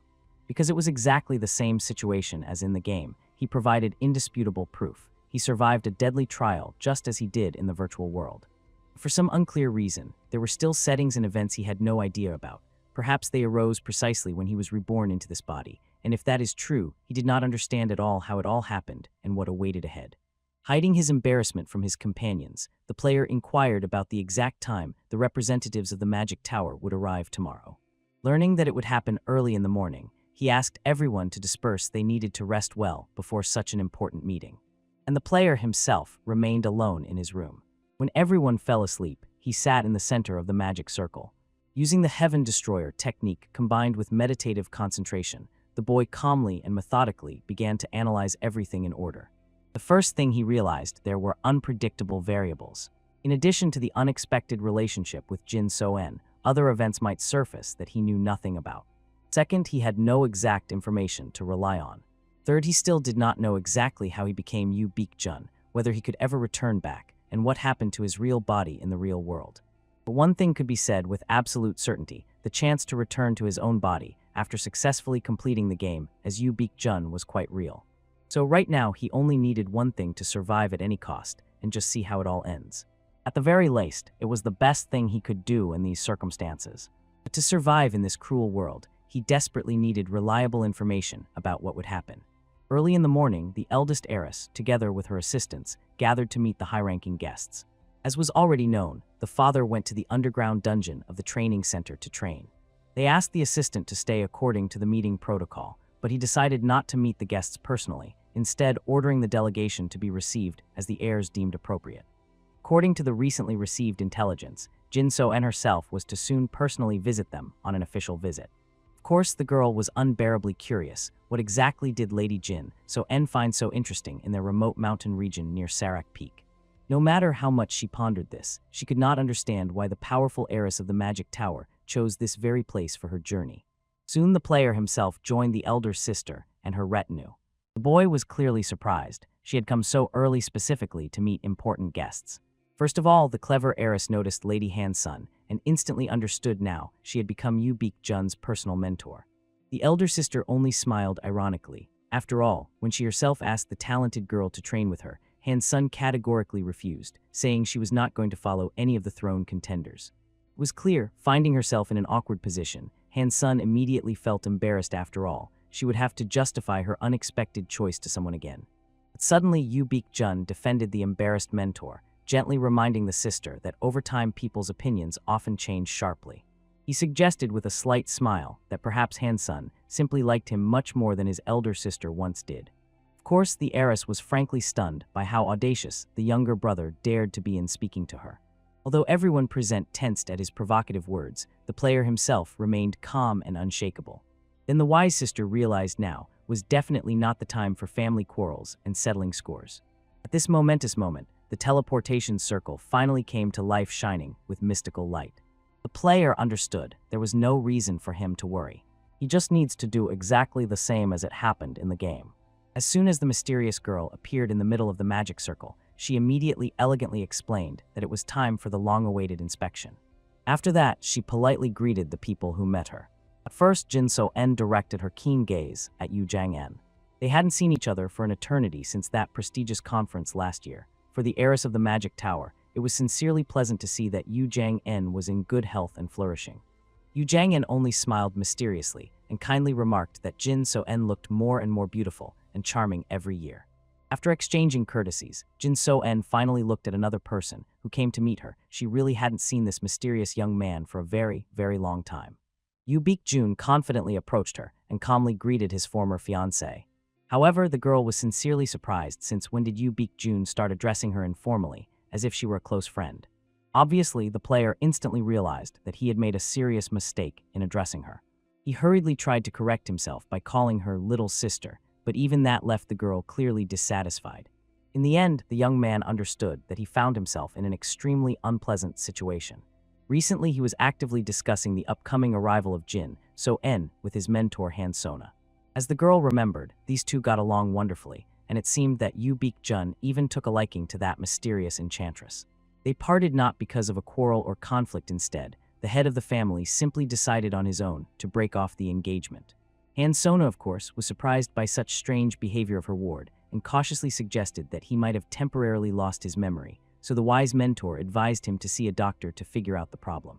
After those embarrassing words from the teacher, the player completely did not understand where such an awkward situation came from. In any case, since Yu Baek-jun did not know how to act best in these circumstances, he decided to act on his own. Wishing to change the subject, the young man inquired about the true purpose of Jin So-en's visit. After all, according to his information, she needed to find or check something in these parts. The girl immediately gracefully demonstrated her enchanting ice magic skill, skillfully gathered a delicate snowflake in her palms, and let it swirl in the air. The enchantress calmly explained that she wanted to test her newly acquired power. Right here, these incredibly cold and remote mountain areas were perfect for such experiments. Yu Baek-jun instantly understood. The girl would definitely need an experienced guide to lead her to the coldest and most inaccessible place in these mountains. Therefore, he asked without hesitation who would accompany the lady on that dangerous journey. Yu Jang-en immediately regretfully noted that she simply did not have time for such expeditions. At the very least, she could send one of her servants, but they were unlikely to cope with such a responsible task, so Yu Baek-jun decisively offered himself as the guide. Of course, Yu Jang-en skeptically remarked that the boy knew almost nothing about the dangers of this impregnable mountain. However, he confidently reminded that he loved reading ancient texts very much and knew about one remote place where true icy cold reigns. Everyone present rejoiced the problem was solved so elegantly. While the younger brother nannies the capricious Jin So-en, the older sister could calmly attend to her important affairs. Having received the favorable consent of the elder heiress, the player also asked permission to take everything necessary to accompany the young lady of the Magic Tower on her expedition. It was clear that the impatient Jin So-en hoped they would set off immediately after her arrival. But Yu Baek-jun only smiled mysteriously and said that first he would like to show her something else interesting. Thus they reached the gloomy walls of the dungeon of the Holy Sword Clan. All this time, a bound member of the criminal organization, the Backward, was sitting here. Jin So-en was pleasantly surprised. Here was the very lost one they had been searching for so long and persistently throughout the country. The sorceress sincerely thanked Yu Baek-jun for his invaluable help and promised that the Magic Tower would get all the necessary information from this scoundrel. Obviously, the frightened man immediately began to plead pitifully for rescue, because it would be better for him to die a quick death than endure the ingenious tortures in the dungeons of the Magic Tower. But of course, no one helped him. In the end, due to the need to interrogate the prisoner, they decided to set out on the dangerous journey. The next morning, climbing at night would make the path even harder and more dangerous, and a day or two did not matter much. But despite all these clever excuses, the real reason for the delay was different. Yu Baek-jun desperately needed to properly prepare for the upcoming trials. He also decided to complete an important task right at the top of Mount Sarak. Using the excuse that he was helping Jin So-en with training, He had a mission, the cunning ice phantoms. These mystical creatures had to see a special mark on him, only then would they recognize him as their ally. The ghost itself was nothing special, but without it, it was impossible to successfully pass the fateful event, Tears of the Snowfield. In this dangerous world, various events occur, but there are some that can turn into disasters if not stopped in time. A vivid example among them is exactly Tears of the Snowfield. If the evil spirit of the ice tiger is not dealt with now, it will descend from the snowy peaks, find its ancient body, and mercilessly destroy several neighboring cities. Of course, it would be great to master various skills and techniques to make fighting the monster easier, but the hero was catastrophically lacking experience points to buy the necessary abilities. If he manages to successfully pass the event, Tears of the Snowfield, he will at least be able to slightly improve his skill in wielding the legendary book of the God of War. In the Path of Heroes, there is a special system called Trial Quests. If the player has the Book of the God of War, it is supplemented by an achievement system, and most importantly, this system generously awards points for each completed achievement. As soon as Jun unlocks the necessary achievements, accumulating precious points will become much easier, but for this, he first needs to raise his mastery level of the sacred Book of the God of War. Having figured out all the nuances of the upcoming trials, the exhausted Jun flopped onto the bed, imagining how much more he still had to do. Finally, the morning of the long-awaited expedition arrived, and he met the young mistress of the Magic Tower at the entrance to the estate. Even despite her powerful ice magic and warm clothing, the girl was chilled even in the relatively safe territory of the estate.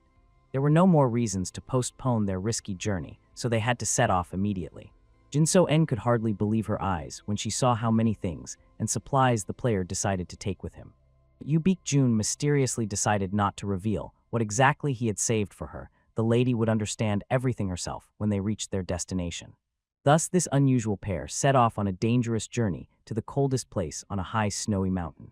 On the way up, Jin-So-en suddenly realized this task would turn out to be much more difficult than it seemed at first. Even the fierce blizzard was stronger than she expected, and although it was perfect for increasing magical power, in this whirl of snow and icy wind, she could barely see anything ahead. Moreover, at the turtle-like speed they were moving, if hungry monsters suddenly appeared, protecting the defenseless Jun would be very difficult. The sorceress only warned that nothing was visible in this snowy haze, so they should stay closer to each other for safety. And at that very moment, she noticed with horror that fierce snow wolves had already ambushed the young man. But he swiftly grabbed the predators by their jaws and with one powerful strike, turned them into shards of solid ice. After that, the player, as if nothing had happened, apologized for not hearing Jin-So-en's words because of the howling wind, and smiling politely, asked her to repeat what she had said. Obviously, the girl was deeply impressed after all. She expected that Jun would have to be defended from monsters, but he managed on his own. However, the sorceress felt that this was far from the end of deadly dangers. At that tense moment, other monsters were already sneaking up behind them, having caught the tempting scent of human flesh. Then Jin-So-en swiftly rewarded one of them with a crushing blow of ice magic that pierced his cold heart. After that, the talented sorceress methodically pierced several more monsters, standing behind that unfortunate pioneer one by one. But even such a demonstrative power could not destroy them all. The surviving creatures became even more enraged and launched a desperate attack on the audacious sorceress. But the girl immediately skillfully cast complex magical circles that sparkled above her head. These were powerful circles with a destructive fire attribute, with which she mercilessly destroyed all the enemies nearby. Jun was genuinely stunned by her incredible magical power. He even forgot that at the very beginning of the game, this girl was so powerful. Of course, the young man understood that she was a real cheater, but he did not expect such a scale of destruction. But the experienced player understood. In the mountains, such a huge surge of magical power is not always appropriate. Looking around, he anxiously saw that such powerful magic had attracted the attention of many other monsters nearby. There turned out to be far too many enemies here, even those who had already attacked the travelers. Therefore, the player plunged without hesitation into a bloody battle, dealing step by step with the wolves who dared to attack the young mistress of the Magic Tower. By that moment, the boy noticed that along with the ordinary wolves, their formidable leader had appeared, and this could not but annoy him. But the young man assured Jin-So-en that he would take care of the pesky wolves while she dealt with the bigger monsters. It was clear the girl doubted that Jun was up to the task. There were too many enemies. But she could not help him. The monsters were still fiercely attacking her specifically. Not even a few minutes passed before the player skillfully dealt with all the wolves, including their powerful leader. After that, he looked satisfiedly at Jin-So-en, who had already finished her spectacular confrontation herself. And indeed, as he remembered from the game, she had created a real icy hell for the monsters. Still, by combining their efforts, they managed all the enemies and unanimously decided to rest a little. Therefore, the caring master handed the girl a small bottle with a liquid that at first glance seemed like ordinary water. The young man knew well that even for the mighty Jinso-en, using such an amount of destructive magic would inevitably lead to serious exhaustion. If she drinks this healing elixir, she will be able to quickly restore her magical power and energy. Sincerely surprised by such unexpected care, the sorceress realized Yu Baekjun had truly changed drastically since their last meeting. Obviously, the young man was a little scared. He thought that he had somehow made a serious mistake in behavior. Jinso-en calmly explained to the young man that he had always followed her like a shadow, gently calling her little sister, but now he had become too cheeky. The girl liked that the warrior had withstood the test of time. Moreover, he even began to care for her. The heiress of the magical tower recalled how once, when they were younger, they rarely shared their life problems with each other. Yu Baekjun cried bitterly, failing to meet his father's expectations, and indeed the boy remembered that the construction of the magical tower strangely resembled the Holy Sword clan, but had one significant difference. The position of heir is given to everyone on equal terms, that is, the chair of the future head of the magical tower is open to anyone who desires it. The daughter of the current ruler of the magical tower probably bore a giant burden on her shoulders because of her father, and that is why the swordsman felt that they were so alike. And the heir of the Holy Sword clan had no idea what exactly they were keeping silent about, so continuing the conversation on such a delicate topic seemed too risky. The young man decided to change the direction of the conversation and asked where they would go next. If there was a chance to rest a little, there is no point in wasting precious time. The travelers have almost reached their goal and will soon arrive at the destination. After these words, the warrior decisively moved forward to lead his companion. Looking at the hero, the sorceress suddenly remembered the words of the leader of the Holy Sword clan. He sent his descendant to the magical tower for a trial. But it was there that the patriarch suddenly learned that his youngest son had no talent at all. Seeing what the heir did with the wolf pack, the sorceress simply could not believe such words. Soon the guide led the girl to her destination. It impressed her there was absolutely nothing around the travelers. But when the blizzard calmed down a bit, an icy monolith shimmering with all the colors of the rainbow appeared before the sorceress's eyes. It was clear that the hero's companion did not understand at all what this mysterious icy rock was. Therefore, the girl immediately decided to check her suspicions, and Yu Baekjun had no idea how sharp her senses were. Instantly, the heiress used detection magic. She mastered it perfectly, and suddenly saw that some tiny creatures were moving near the entrance to the ice cave. She assumed they were monsters, but the companion hurried to explain that this was not the case at all. As soon as the swordsman approached closer to the entrance of the cave, the little one sensed a human in him and decided to drive him away, considering him unfriendly. Watching how Yu Baekjun fearlessly approached these tiny creatures, Jinso-en froze in amazement. The warrior explained that these little ones, in a certain sense, could be considered fairies. After that, the young man reached out to one of the creatures. A carved mark appeared on his palm, and now the ice spirits recognized him as a friend. Finally, they stopped being afraid when the swordsman was nearby. The player himself explained to his companion that these tiny beings were ice spirits who escort the souls of the dead to the afterlife. After that, the warrior decided to ask the little ones what were they doing here. As it turned out, their home was taken over by strange creatures, real killers, cruel and terrible. Now the spirits could not return to their world and had fallen into deep despair. Observing these tiny creatures, the sorceress knew that fairies exist in a similar form. But she felt that the ice spirits were not at all like the fairies she knew. At that moment, the little ones confessed that all they had left was to hide here in the cave, and the spirits had to send their comrade to the world of the dead. But they could not do it, and because of this, their pain grew every day. The matter was with the unfortunate snow tiger. They needed its body, because all evil spirits are tied to their bodies, so they had to tame and cleanse the snow predator. Otherwise, they would not be able to help it find peace. They were incredibly lucky. The carcass of the snow tiger was right at the hero's hand. Then the heiress of the magical tower understood why she had such a strange premonition. Now she finally realized Yu Baekjun was trying to use her to help these fairies. Of course, the swordsman tried to explain that he never intended to use her, but the sorceress could not forgive that the warrior had been hiding the body of the snow predator in his subspace pocket all this time. But the young man promised, as soon as they reached the destination, his companion would understand why he acted that way, so the travelers continued their journey together with the little ice spirits. Soon they reached a place where the fairies could not go further. Danger awaited ahead, but if the clan heir managed to tame the snow tiger, they could calm its spirit and send it to the afterlife. When he saw the little creatures fussing, the player realized the situation was worse than he had imagined. Therefore, the swordsman looked at Jin So-en as if saying, "I am counting on your help." The warrior calmly explained that there was no better place to accumulate magical power than here. In this, he was right. But all this greatly annoyed the sorceress, although she understood why Yu Beek-jun had brought her here. When the heiress heard the terrible roar, goosebumps ran down her skin. Perhaps it was some magical power causing the icy chill. Literally, there was no better place for meditation, so the girl immediately decided to go there. But the young man asked her to stay for a while. He needed to prepare something. As the mage already understood, direct confrontation was simply impossible, so they had to be as ready as possible. The alchemist brewed a bunch of elixirs. Although the teacher helped him with this, the warrior prepared the potions according to his own recipes.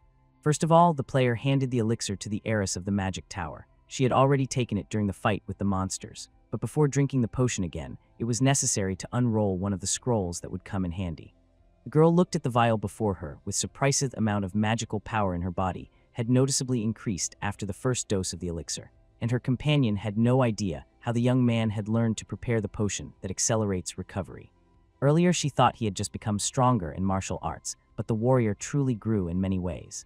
Soon, having moved further, the travelers heard a loud roar, and before them appeared the spirit of the very snow tiger. Fortunately, the predator has not noticed them yet, or maybe it was just pretending they were not here. Meanwhile, the swordsman was intently drawing the magic circle, very one that helped restore and strengthen magic. This magic circle was called the Circle of Embodiment. It also materialized phantom monsters within reach for 2 hours. The sorceress felt, even setting aside the thought of the price of this magic circle, it would still hardly be possible to obtain it. And the heir knew all efforts to obtain the scroll were worth it. If the snow tiger were alive, there would be no need for this. But when the beast turned into an evil spirit, it was a completely different story. One way or another, they had to catch the predator, so the player prepared to use the scroll. As soon as the swordsman cast a little mana on him, the scroll's magic instantly surged to the huge body of the snow spirit. Finally, while he was confused, they could try to bind and calm him. So the heiress of the magical tower instantly cast a binding chain spell on the monster. The shackles bit into the monster's body and bound him. It clearly bothered him, and the girl understood that he wouldn't last long. The opponent's magical power was colossal. Then the warrior, standing in the magical enhancement circle, began to concentrate his power. The swordsman threw another of his techniques into the fight, Heaven's Demise. Thus he unleashed his fiery power directly onto the monster, forcing it to burn in hellish flames. But despite this, the tiger still stood on strong paws. Therefore, the worried mage immediately warned the hero that the attack seemed to have failed. At that moment, the evil spirit roared loudly and began to fiercely kick, tearing the chains into the smallest pieces. First, the predator aimed its attack at Yu Beek-jun, who was standing nearby. Dodging the blow, the warrior suddenly realized every attack of this creature is deadly dangerous. Even if the snow tiger only slightly touches him, the swordsman will inevitably perish. But the heiress of the magic tower backed up her companion by casting another spell, Gravity, right above the tiger's head. Eventually, the gravitational forces pressed the beast straight into the ground. He roared loudly with rage, trying to get up on his paws. But when he managed to, instead of a roar, some shining, snow-white energy began to appear in his mouth. The player instantly understood the power of the incoming attack, so he rushed at the tiger, attacking it with a storm strike. The enraged beast wanted to swallow the warrior in response, but he suddenly disappeared from its jaws. The boy was incredibly lucky. The sorceress timely used teleportation magic and saved Yu Beek-jun from deadly danger. After that, the travelers began to rack their brains over what to do. Next, the enemy was recovering very quickly. Then the swordsman realized there was no other choice, only to try to hit the beast as hard as possible. Therefore, the alchemist again rushed at the predator and dealt a powerful blow, using the attribute manifestation technique. One strike was not enough for such a huge and powerful beast, so the clan heir attacked it with a double strike. After that, the monster immediately flew back. At that moment, Jin So-en entered the battle. She was already ready to cast the spell, Inferno. The carcass of the wild feral spirit crashed into the nearest wall with terrible force. It began to crack and seemed about to collapse from such blows. But even after all this, the snow tiger was not defeated. The warriors did not even know what to do next, but the player suggested continuing to attack the beast in the same spirit. Although it may seem senseless now, the snow tiger is a spirit that leads the souls of icy creatures to the afterlife. Moreover, the predator uses its supernatural ability in battle despite any damage. It deliberately absorbs the souls around it and instantly recovers. That is why the swordsman suggested the heir of the magic tower take a closer look at the tiger. Although the travelers had already battered the monster quite a bit, it still had not started healing. The predator used the souls only for defensive attacks. And now the enemies were moving to the second phase of the battle. The mighty roar of the tiger summoned evil phantoms. They immediately began to crawl out of all the cracks in the walls and headed towards the hero and his companion. Of course, the sorceress had no idea that she would encounter the undead here, but Yu Jun explained that these were only spirits wandering around the mountain. A similar scene was the second phase of the battle, when the tiger turned souls into demons that attacked the living. At the beginning of his path as a warrior, Yu Jun did not know how to complete the ghost hunter's task. Therefore, the snow tiger, which became a demon, was able to send all the souls to regain its body. Because of this, the alchemist saw with his own eyes the disaster in which monsters and hunters turned to dust, and thanks to that bitter experience, the clan heir now knew all possible ways to fight the undead, so the swordsman was not afraid at all of what was happening. At that very moment, Jinso En instantly resorted to the fire attribute, trying to attack the souls approaching the travelers. But there were too many demons. While some died, others mercilessly continued to attack. Then the young man asked the girl not to worry and to keep defending. He knew this would happen and had already prepared something to help them in this case. At this decisive moment, the hero held a super powerful scroll of holy magic against the undead. When the undead were just a step away from the warriors, the alchemist charged this scroll with his mana. As a result, the magical artifact soared high into the sky and illuminated everything around with a golden glow. In the end, all the undead disappeared as if they had never existed. Even the heiress of the magical tower opened her mouth in surprise. The sphere of light was a precious scroll that her father personally gifted to the head of the Holy Sword clan, and the sorceress did not understand how Yu Jun managed to obtain it. The boy, calmly smiling, explained that no one gave him this scroll, he stole it himself. It was clear that the mage did not even know how to react to such a confession.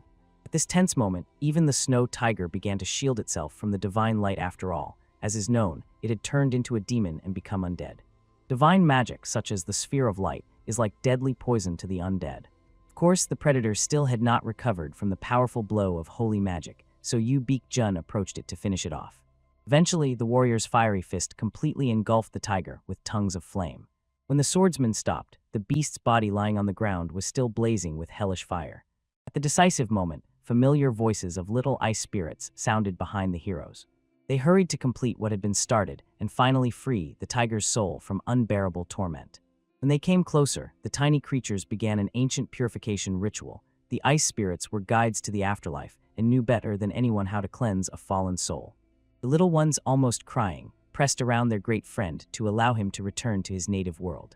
Soon the tiger's body finally stopped blazing, and he was able to open his eyes.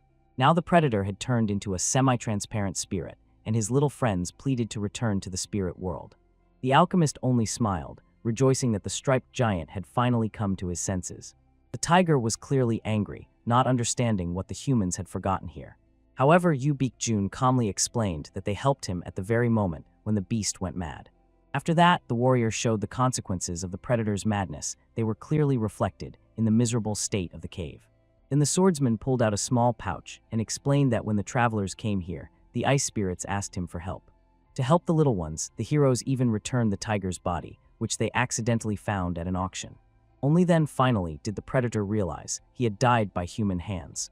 Yu Jun understood that such a large and strong creature could hardly have been easily brought down by human hands, so the tiger began to recall exactly how he died.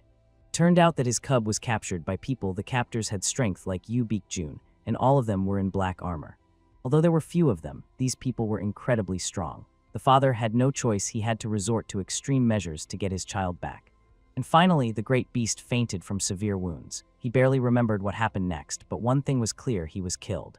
However, the tiger was glad that he managed to save the cub before he died. The predator hoped that the people did not reach the cub, which he hid behind the ice wall.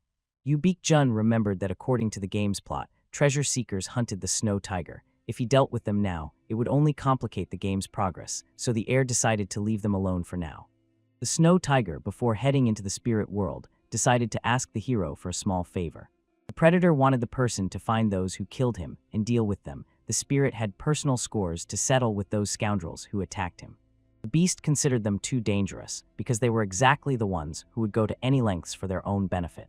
Of course, Yu Jun promised to find them and deal with them, because he knew that according to the plot, he would meet them anyway during one big event in the game. The tiger also asked Yu Jun to look after his cub. Undoubtedly, the heir was surprised. He understood that the cub was a person like those guys who killed the snow tiger, so he did not know why the beast trusted him. But the predator could trust the man who brought his body here and even helped the ice spirits.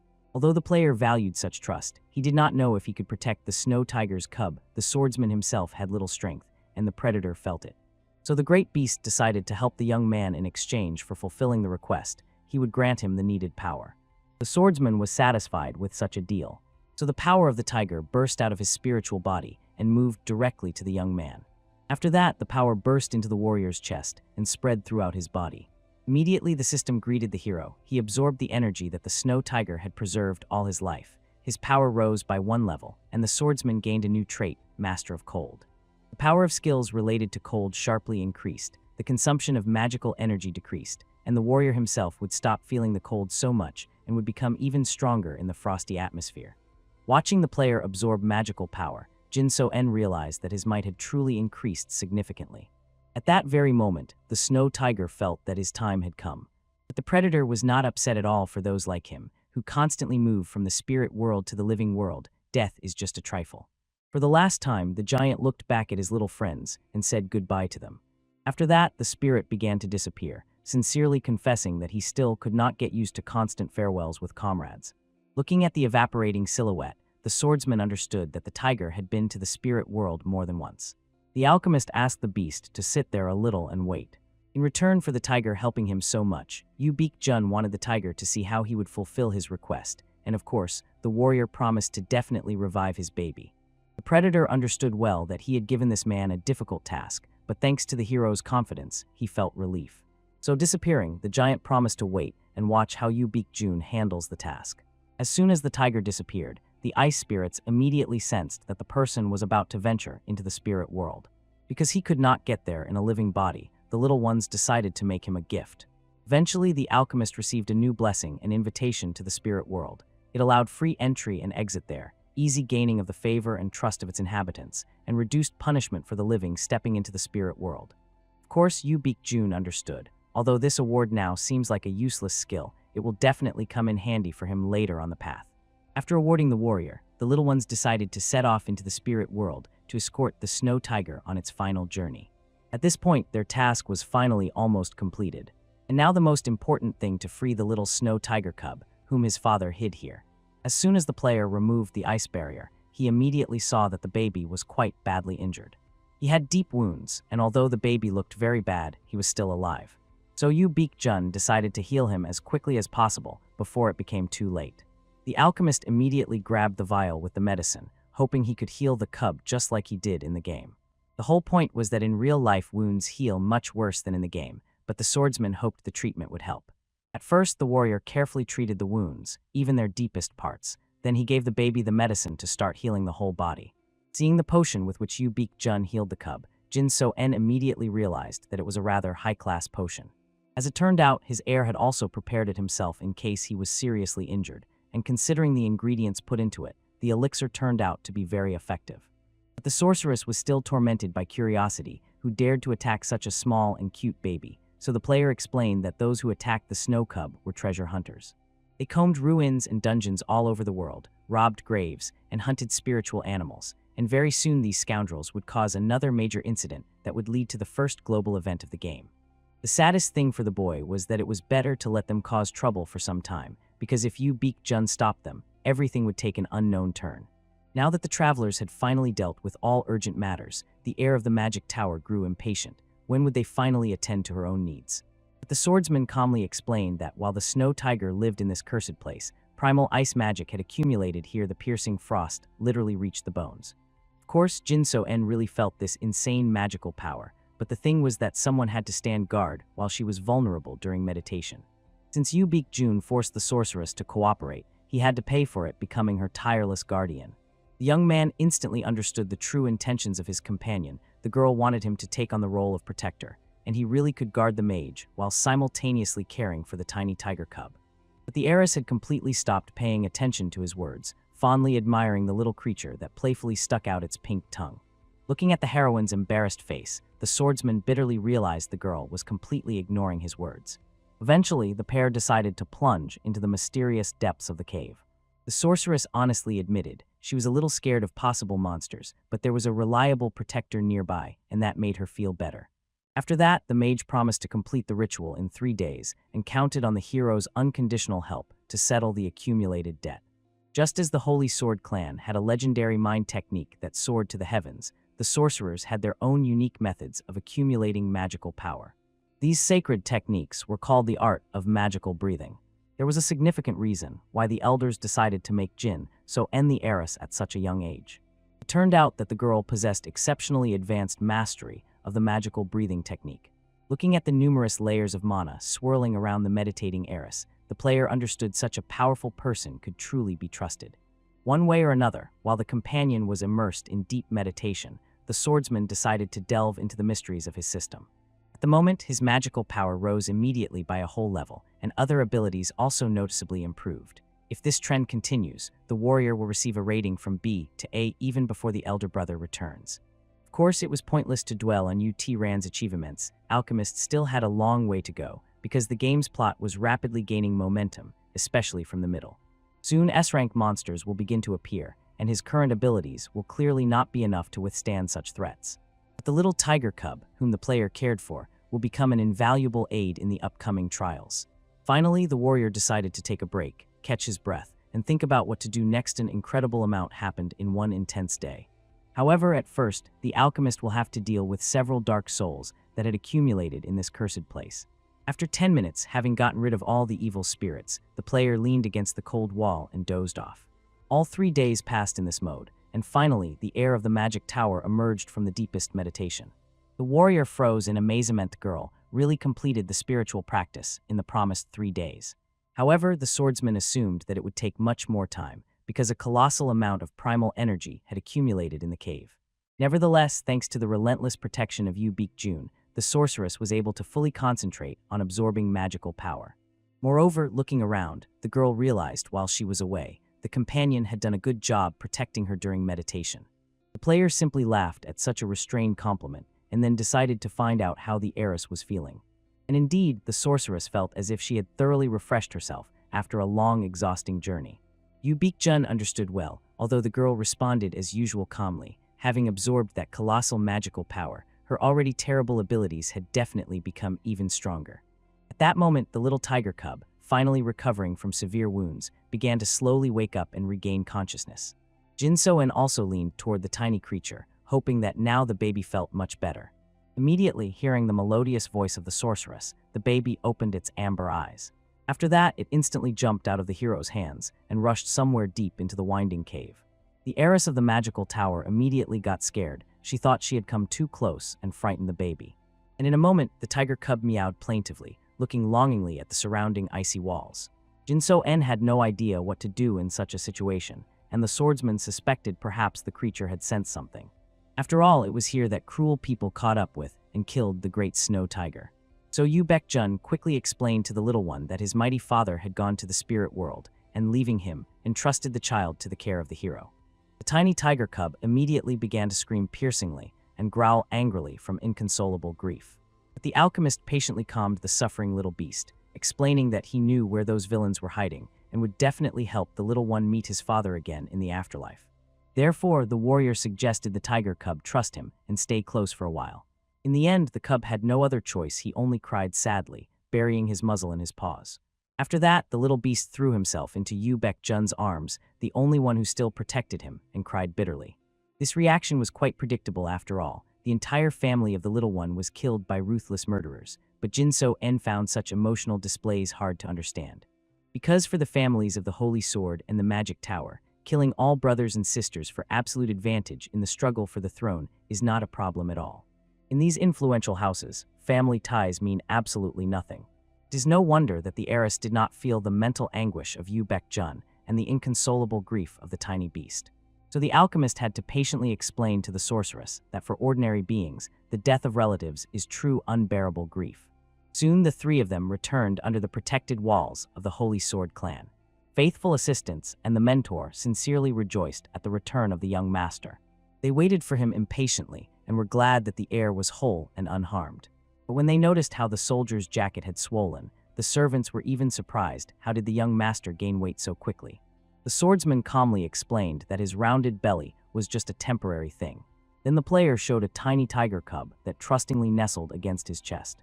At this touching moment, Kansoni's heart finally succumbed to the charm of the little animal, while Choi Shin-min, meanwhile, was afraid that the young master had decided to engage in dangerous poaching. The servant, of course, knew that snow tigers are extremely rare in the wild, but he considered that poaching was completely unbefitting a person of such high status the heir. And Yu Baek-jun was clearly tired of listening to this nonsense. His head was already spinning from fatigue, and the warrior simply longed for a full rest. Returning to his native chambers, the alchemist, a true passionate animal lover, pondered what would happen next with the tiger cub. Even Jin So-en did not hurry to return to the magic tower and stayed in the hospitable clan for another 3 days. But he was still not destined to get enough sleep, no matter how desperately he tried. The swordsman completely forgot that snow tigers live only at night and especially come alive at the onset of darkness, and he also gave the tiny animal a sonorous name, Snow Shadow. After receiving quality treatment, the little one began to feel much better. Moreover, as befits a spiritual being, the cub understood absolutely everything that Yu Baek-jun said, but the little tiger cub did not want to listen to the guardian's instructions at all. In another sleepless moment, the exhausted boy noticed that the little beast was looking at him intently and mischievously. After that, the troublemaker rushed and struck the swordsman sharply in the face with his claw. The player bitterly realized that there was no difference between the mystical spirit and the most ordinary house cat thief caused exactly the same problems. At a very untimely moment, the warrior was suddenly called by Choi Sung-min, had just found the person Yu Baek-jun mentioned. The sought person lived approximately in the area indicated by the player. So having thanked the faithful servant, the alchemist promised to arrive soon at the specified place. So the swordsman found himself in the Busan Hill district. At this tense moment, the brazen bandits persistently knocked on the door, but no one wanted to open it nicely. So the thugs had to break down the door to break into the home of their unsuccessful debtor. The frightened boy timidly reminded the scoundrels that it is illegal to demand debts, intimidate, and threaten defenseless people. However, the robbers cynically reminded that a fist is much stronger than any law. Moreover, the young man had no right to babble after he took the money and cowardly fled. Of course, the boy desperately insisted that he hadn't even taken that cursed money. It was borrowed by his late father, but one of the parents treacherously used his name to get a substantial collateral. The usurers lent such an astronomical sum only because the boy's family were hunters. They were considered quite wealthy, but if the debtors simply squandered all the funds thoughtlessly, they would have a hard time. So the extortionists demanded that the boy immediately go to the dangerous gates and pay them back with bloody labor. The frightened hunter plaintively reminded them that he was low level and couldn't even enter those deadly gates, and besides, the young man never intended to work as a hunter in such a dangerous field. But as soon as these words were spoken, the unfortunate one was immediately struck several devastating blows to the face, after which the bandit methodically continued to beat the debtor to teach this insolent one some sense.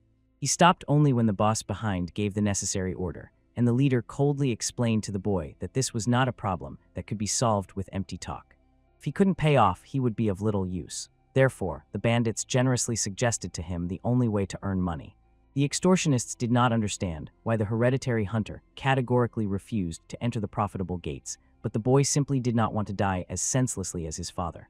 The boss calmly explained that one can become disabled anywhere, not only in the gates, and that kid is not thinking at all if he talks such nonsense. So the leader ordered his subordinate to properly massage this insolent one's brain so that he would finally come to his senses. But at that critical moment, the hand of the destroyers was easily stopped by Han-sun, who intervened. All present froze in astonishment at the sudden appearance of the mysterious woman. No one heard a single rustle or felt her approach. And Yu Baek-jun, who followed, calmly and reproachfully reminded that when someone comes to visit, one must politely open and close the door, not barge in like wild beasts. The hero was simply struck that these people had no basic manners at all. The bouncers immediately demanded that the confident player leave at once, as these fools had no idea who they were dealing with. However, Yu Baek-jun calmly offered to pay off the debts of this unfortunate man. The gang boss was quite sure that regardless of the hero's influence, he would not be able to easily repay this astronomical sum the debtor owed, a colossal 2,700,000,000 won. Such a figure simply stunned the boy. His deceased father had borrowed only a miserable 500 million. The leader cynically reminded that during all this endless time, usurious interest had accumulated, and he could do nothing about it. Then the swordsman threw these insolent ones two tempting options. The first, take only the amount originally borrowed and quietly disappear. The second, get no one at all and go look for a good doctor. Of course, the alchemist would fervently insist that they choose the first, wiser option. But the leader disdainfully flicked a cigarette butt at the hero, making it clear that such scoundrels as they would never refuse easy money. After all, when someone borrows money, they must be ready to repay the amount with interest. This is an iron rule known since ancient times. But the man barely finished his greedy lectures when at that moment Han's son delivered a devastating blow right to his insolent face. The mentor immediately reminded in an icy voice that for disrespecting the young master, such worms must pay with their own lives. After one devastating blow, the boss fainted and, having lost a couple of teeth, remained lying near the dirty wall. The formidable lady had already warned one day, everyone will understand who that young lord really was, but by then it will be too late for repentance. Just from the expression on her face, all the unharmed instantly almost fainted from paralyzing fear, and finally, with hysterical screams, rushed to flee like frightened rats. The alchemist asked the mentor to catch up with the escaped boys, find their thieving lair, take all the stolen goods, and return the money to the innocent victims. At that tense moment, the confused boy could not understand at all what was happening and why this mysterious man decided to save him. Yu Baekjun calmly approached the youth, asked how he was feeling, and then explained when that warrior was little, he owed a debt to the boy's father because he saved him. Now the swordsman wanted to repay that old debt to the family, and so everything turned out. Of course, the hero was tormented by the question of where the boy's father had gone. The boy himself had no idea, and it seemed, did not want to find out the truth at all. So no longer digging into family quarrels, Yu Baekjun advised the boy to disappear immediately before other bandits came here for revenge. The warrior had already sent his people who would deal with these problems. The debtor should have no more troubles with them, but perhaps there were other ill-wishers besides them. The grateful boy immediately began feverishly looking for a way to thank Yu Baekjun for the invaluable help he had given him. Then the youth handed the hero a small worn pendant, a gift from his father from the times when he was very little. He believed that this more precious thing would be better kept by the young lord than by himself. The alchemist accepted this touching gift with sincere gratitude, not even suspecting that he had achieved his true goal. When the travelers were already within the safe walls of the clan of the Holy Sword, the mentor said that she had dealt with the usurers by the hero's order. They turned out to be quite despicable types and caused a lot of harm to honest people, and among them there was not a single strong hunter, so Han Son could not properly test the magical skills obtained from Yu Baekjun. And these cowards were so frightened that they trembled with wild fear, which somewhat disappointed the warrior. The player promised that very soon she would have a great opportunity to test her increased powers, so there was no need to be upset over trifles. Only then did Han Sona notice a medallion on the stranger's chest. The swordsman had been twirling it in his hands for a long time, and the mentor became very curious about what was special about it. But Yu Baekjun only smiled mysteriously. Looking at the trinket on his neck, it was by no means an ordinary medallion. It contained powerful magic. When the warrior handed this artifact to Jin So-en, the sorceress immediately said that the amulet had a fairly high level of sealing magic. The heiress was clearly irritated. After Yu Baekjun had treated her so rudely on the snowy mountain, he appeared again to ask her for help. The sorceress demanded that next time, if he needed help, he should come personally to the magical tower, and the hero had no choice but to solemnly promise that this request would be the last. Eventually, Jin So-en mercifully agreed to help and asked for a few minutes while she broke the ancient seal. The sorceress concentrated boundless magic around the medallion, and everything around shone with a dazzling golden glow. Finally, the seal fell from the medallion, and Han Sona was the first to see what appeared on the table. This was a legendary artifact, the Eye of the Watcher, a mystical monocle that allowed spying on people and revealing hidden information about the chosen person. Yu Baekjun was simply triumphant. He managed to obtain this priceless artifact. As is known, besides the usual items in the hero's arsenal, there are artifacts with supernatural properties, and they have one dangerous feature. After use, they cannot be recalled or destroyed. Obtaining them is incredibly difficult. They appear only in the rarest dungeons, ancient ruins, or during special events. These magical artifacts are mostly divided into 3 types depending on how they are used. First, there are conditional artifacts. They work only under certain conditions and are extremely rare. Another type is one-time artifacts that lose their power or disappear entirely after use. And finally, the third type, artifacts that belong to a single owner and are always at their disposal. Eye of the Watcher is exactly such an artifact. It recognized its user after activation, and now its mystical power has been absorbed into one eye of the hero and will be available constantly. First of all, Yu Baekjun decided to check if the priceless artifact had properly bonded. The swordsman instantly looked intently at Lady Jin So-en in front of him and seemed to read her stats: strength, agility, and endurance level C, and mana class A. But what he saw so impressed the hero that he barely concealed his shock. Before that, he had never seen Jin So-en's real stats at such a stage of the game. He could only guess how strong she was. But her characteristics turned out to be even crazier than he had assumed. If she is already so powerful at the very beginning, she will soon turn into a real monster. If the alchemist does not manage to stop the fall of the magic tower, the final outcome will be a personal encounter with the insane Jin So-en. Whatever happens, Yu Baek-jun had to prevent the fall of the magic tower at all costs, but for this, he needed much more strength. Fortunately, the plot is now unfolding just like in the game, but moments like the attack of the senior mentor with the magic orb became completely different.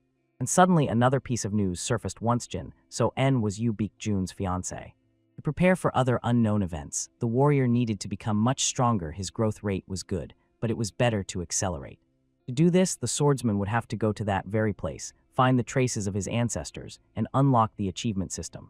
But right now came the moment when, according to the game plot, the father was supposed to call him. And indeed the maid who entered the chambers immediately respectfully said that the head of the family was calling the young master. Rejoicing that everything was going according to the familiar plot, Yu Baek-jun set off to meet him. Besides the hero himself, mentors and other children of the patriarch were present at the gathering. First, the head turned to Yu Kan-ho and asked if his wounds had healed after treatment by Chu Jun-won. Despite the treatment, the son constantly stayed locked in his quarters, so the father was curious had the boy's skills improved after the last failure. He only awkwardly bowed his head and did not give any concrete answer. Yu Baek-jun barely restrained himself from laughing. As is known, true strength lies in acknowledging one's own weaknesses, which Yu Kan-ho prefers not to think about, so now he simply locked himself in the room and hides from harsh reality. The head of the family also felt this perfectly. Yu Kan-ho had let him down, thus proving to be worse than trash. The patriarch gave him one last chance to redeem himself. After that, he turned to his loyal instructor. Yaen instantly pressed the remote, and behind the children's backs appeared a detailed map with 4 marked locations. On the sacred mountain stood gates. There were 4 in total, each differing in difficulty and location. The most dangerous turned out to be gate number 4. This was not surprising, as all portals appeared at the same time and in the same places as in the game. The gates that opened the way to other worlds in the hero's game were divided into 2 main types. The first are gates that from the moment of appearance tear open and spew monsters. The second ones are those where you have to enter yourself and undergo a deadly trial. If the penetrating gates are left unattended for too long, they will start releasing monsters just like those that spill out. And also, if the gates are not cleaned in time, they will enter the stage of liberation. At this stage, the gates and the monsters within them become much more powerful.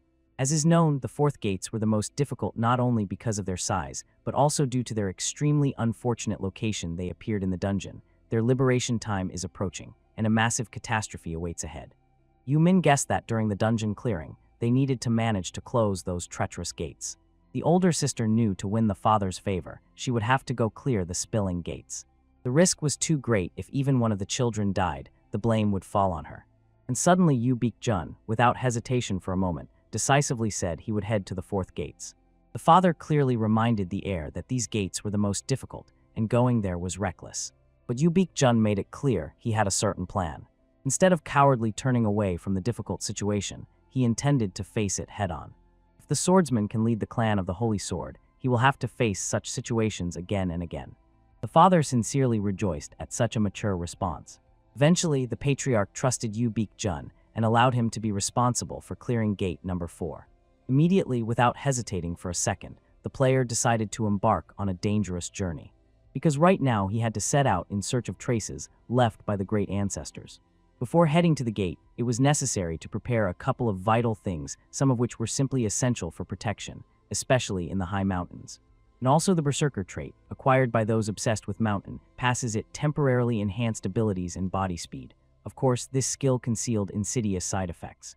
The alchemist also prepared 2 promising trainees, people with incredible potential, but who were not under the harmful influence of the elder brother. These talented students stood under the wise guidance of mentor Yaen and were to instantly transform into A-rank hunters immediately after completing their training. But since they were still inexperienced trainees, they were clearly destined to struggle in this deadly trial. Moreover, the young warriors were extremely sensitive to the piercing cold of the mountain peaks. In any case, the expedition had to hurry. If they did not speed up, the trainees would simply die from the cold in these harsh conditions. Soon Han Song, walking ahead of the squad, realized that they had reached the fateful destination. Colossal cracks stretched across the earth, along which an ancient ladder wound, leading somewhere into gloomy depths. This was exactly where the heroes descended in the game. Yu Baek-jun felt well that inside the dungeon everything was much more spacious and deeper than it looked from outside. Even the trainees noticed that they had been descending for what felt like an eternity. But when the squad delved even further, a place appeared before the travelers that literally took their breath away. But Hanson found it extremely strange that such a grave silence reigned in this ominous place. The swordsman calmly explained that the family had found this place using a gate detector. No one had descended here before. But if you look closely at the walls, traces are already visible, like dried bloodstains. Probably, a fierce battle took place here between the monsters of this dungeon and the creatures that came out of the gates. But the warrior saw neither corpses nor any bodies, so he decided to ask the trainees what the reason might be. Perceptive Hansona was the first to guess the cause might lie with the poisonous mantises. Thanking the mentor for the quick answer, the young man decided to ask the trainee what he knew about these dangerous creatures. And indeed, the mentor was telling them about these monsters. The poisonous mantis is the main predator among all the creatures. If it recognizes prey, it devours everything without exception. It is a monster resembling a mantis, but with a poisonous tail and sharp hearing and smell. He has a bunch of deadly traits, but the most dangerous is living in a group. If someone comes across a single mantis, know that almost always several of its relatives are lurking nearby, and that is why even the highest-level hunters avoid these monsters. So the mentor advised to run away and not look back if they ever had to face these creatures. Now the trainees understood that these poisonous mantises are much more dangerous than the teacher had told. At that tense moment, the hero snapped them out of their fearful thoughts and asked to be handed a rope. After that, he smiled mysteriously and decided to reveal to them the strategy for fighting these monsters. While the squad was chattering, a poisonous mantis lurked among the dark winding cliffs. This species' eyesight has deteriorated over time, so mantises rely on smell to distinguish prey from their own kind. Therefore, the warriors smeared themselves with the bodily fluids of the monsters to launch a sudden lightning-fast attack. The trainee cut off both of the mantis's claws, because these creatures use them as their main weapons. Then they severed its poisonous tail. Left without weapons, the monster let out a piercing scream and began calling its comrades. But at that very moment, Yu Jun arrived and attacked the monster's head. Among them was also Hansona. She had the most powerful magical force. She activated the precious scroll of silence, and all sounds instantly ceased. The squad repeated this flawless process, and in the end caught as many as 10 poisonous mantises. At the very moment they finished, about 5 minutes remained until the scroll of silence's effect ended. Hansona was clearly worried would everything really happen as Yu Jun predicted, because otherwise none of them would be safe.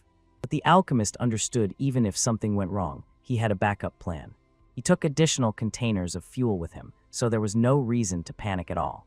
Holding the vessel in her hands, Hansona was amazed that the young master was always ready for any surprise. That is why he values extra-dimensional pockets so much.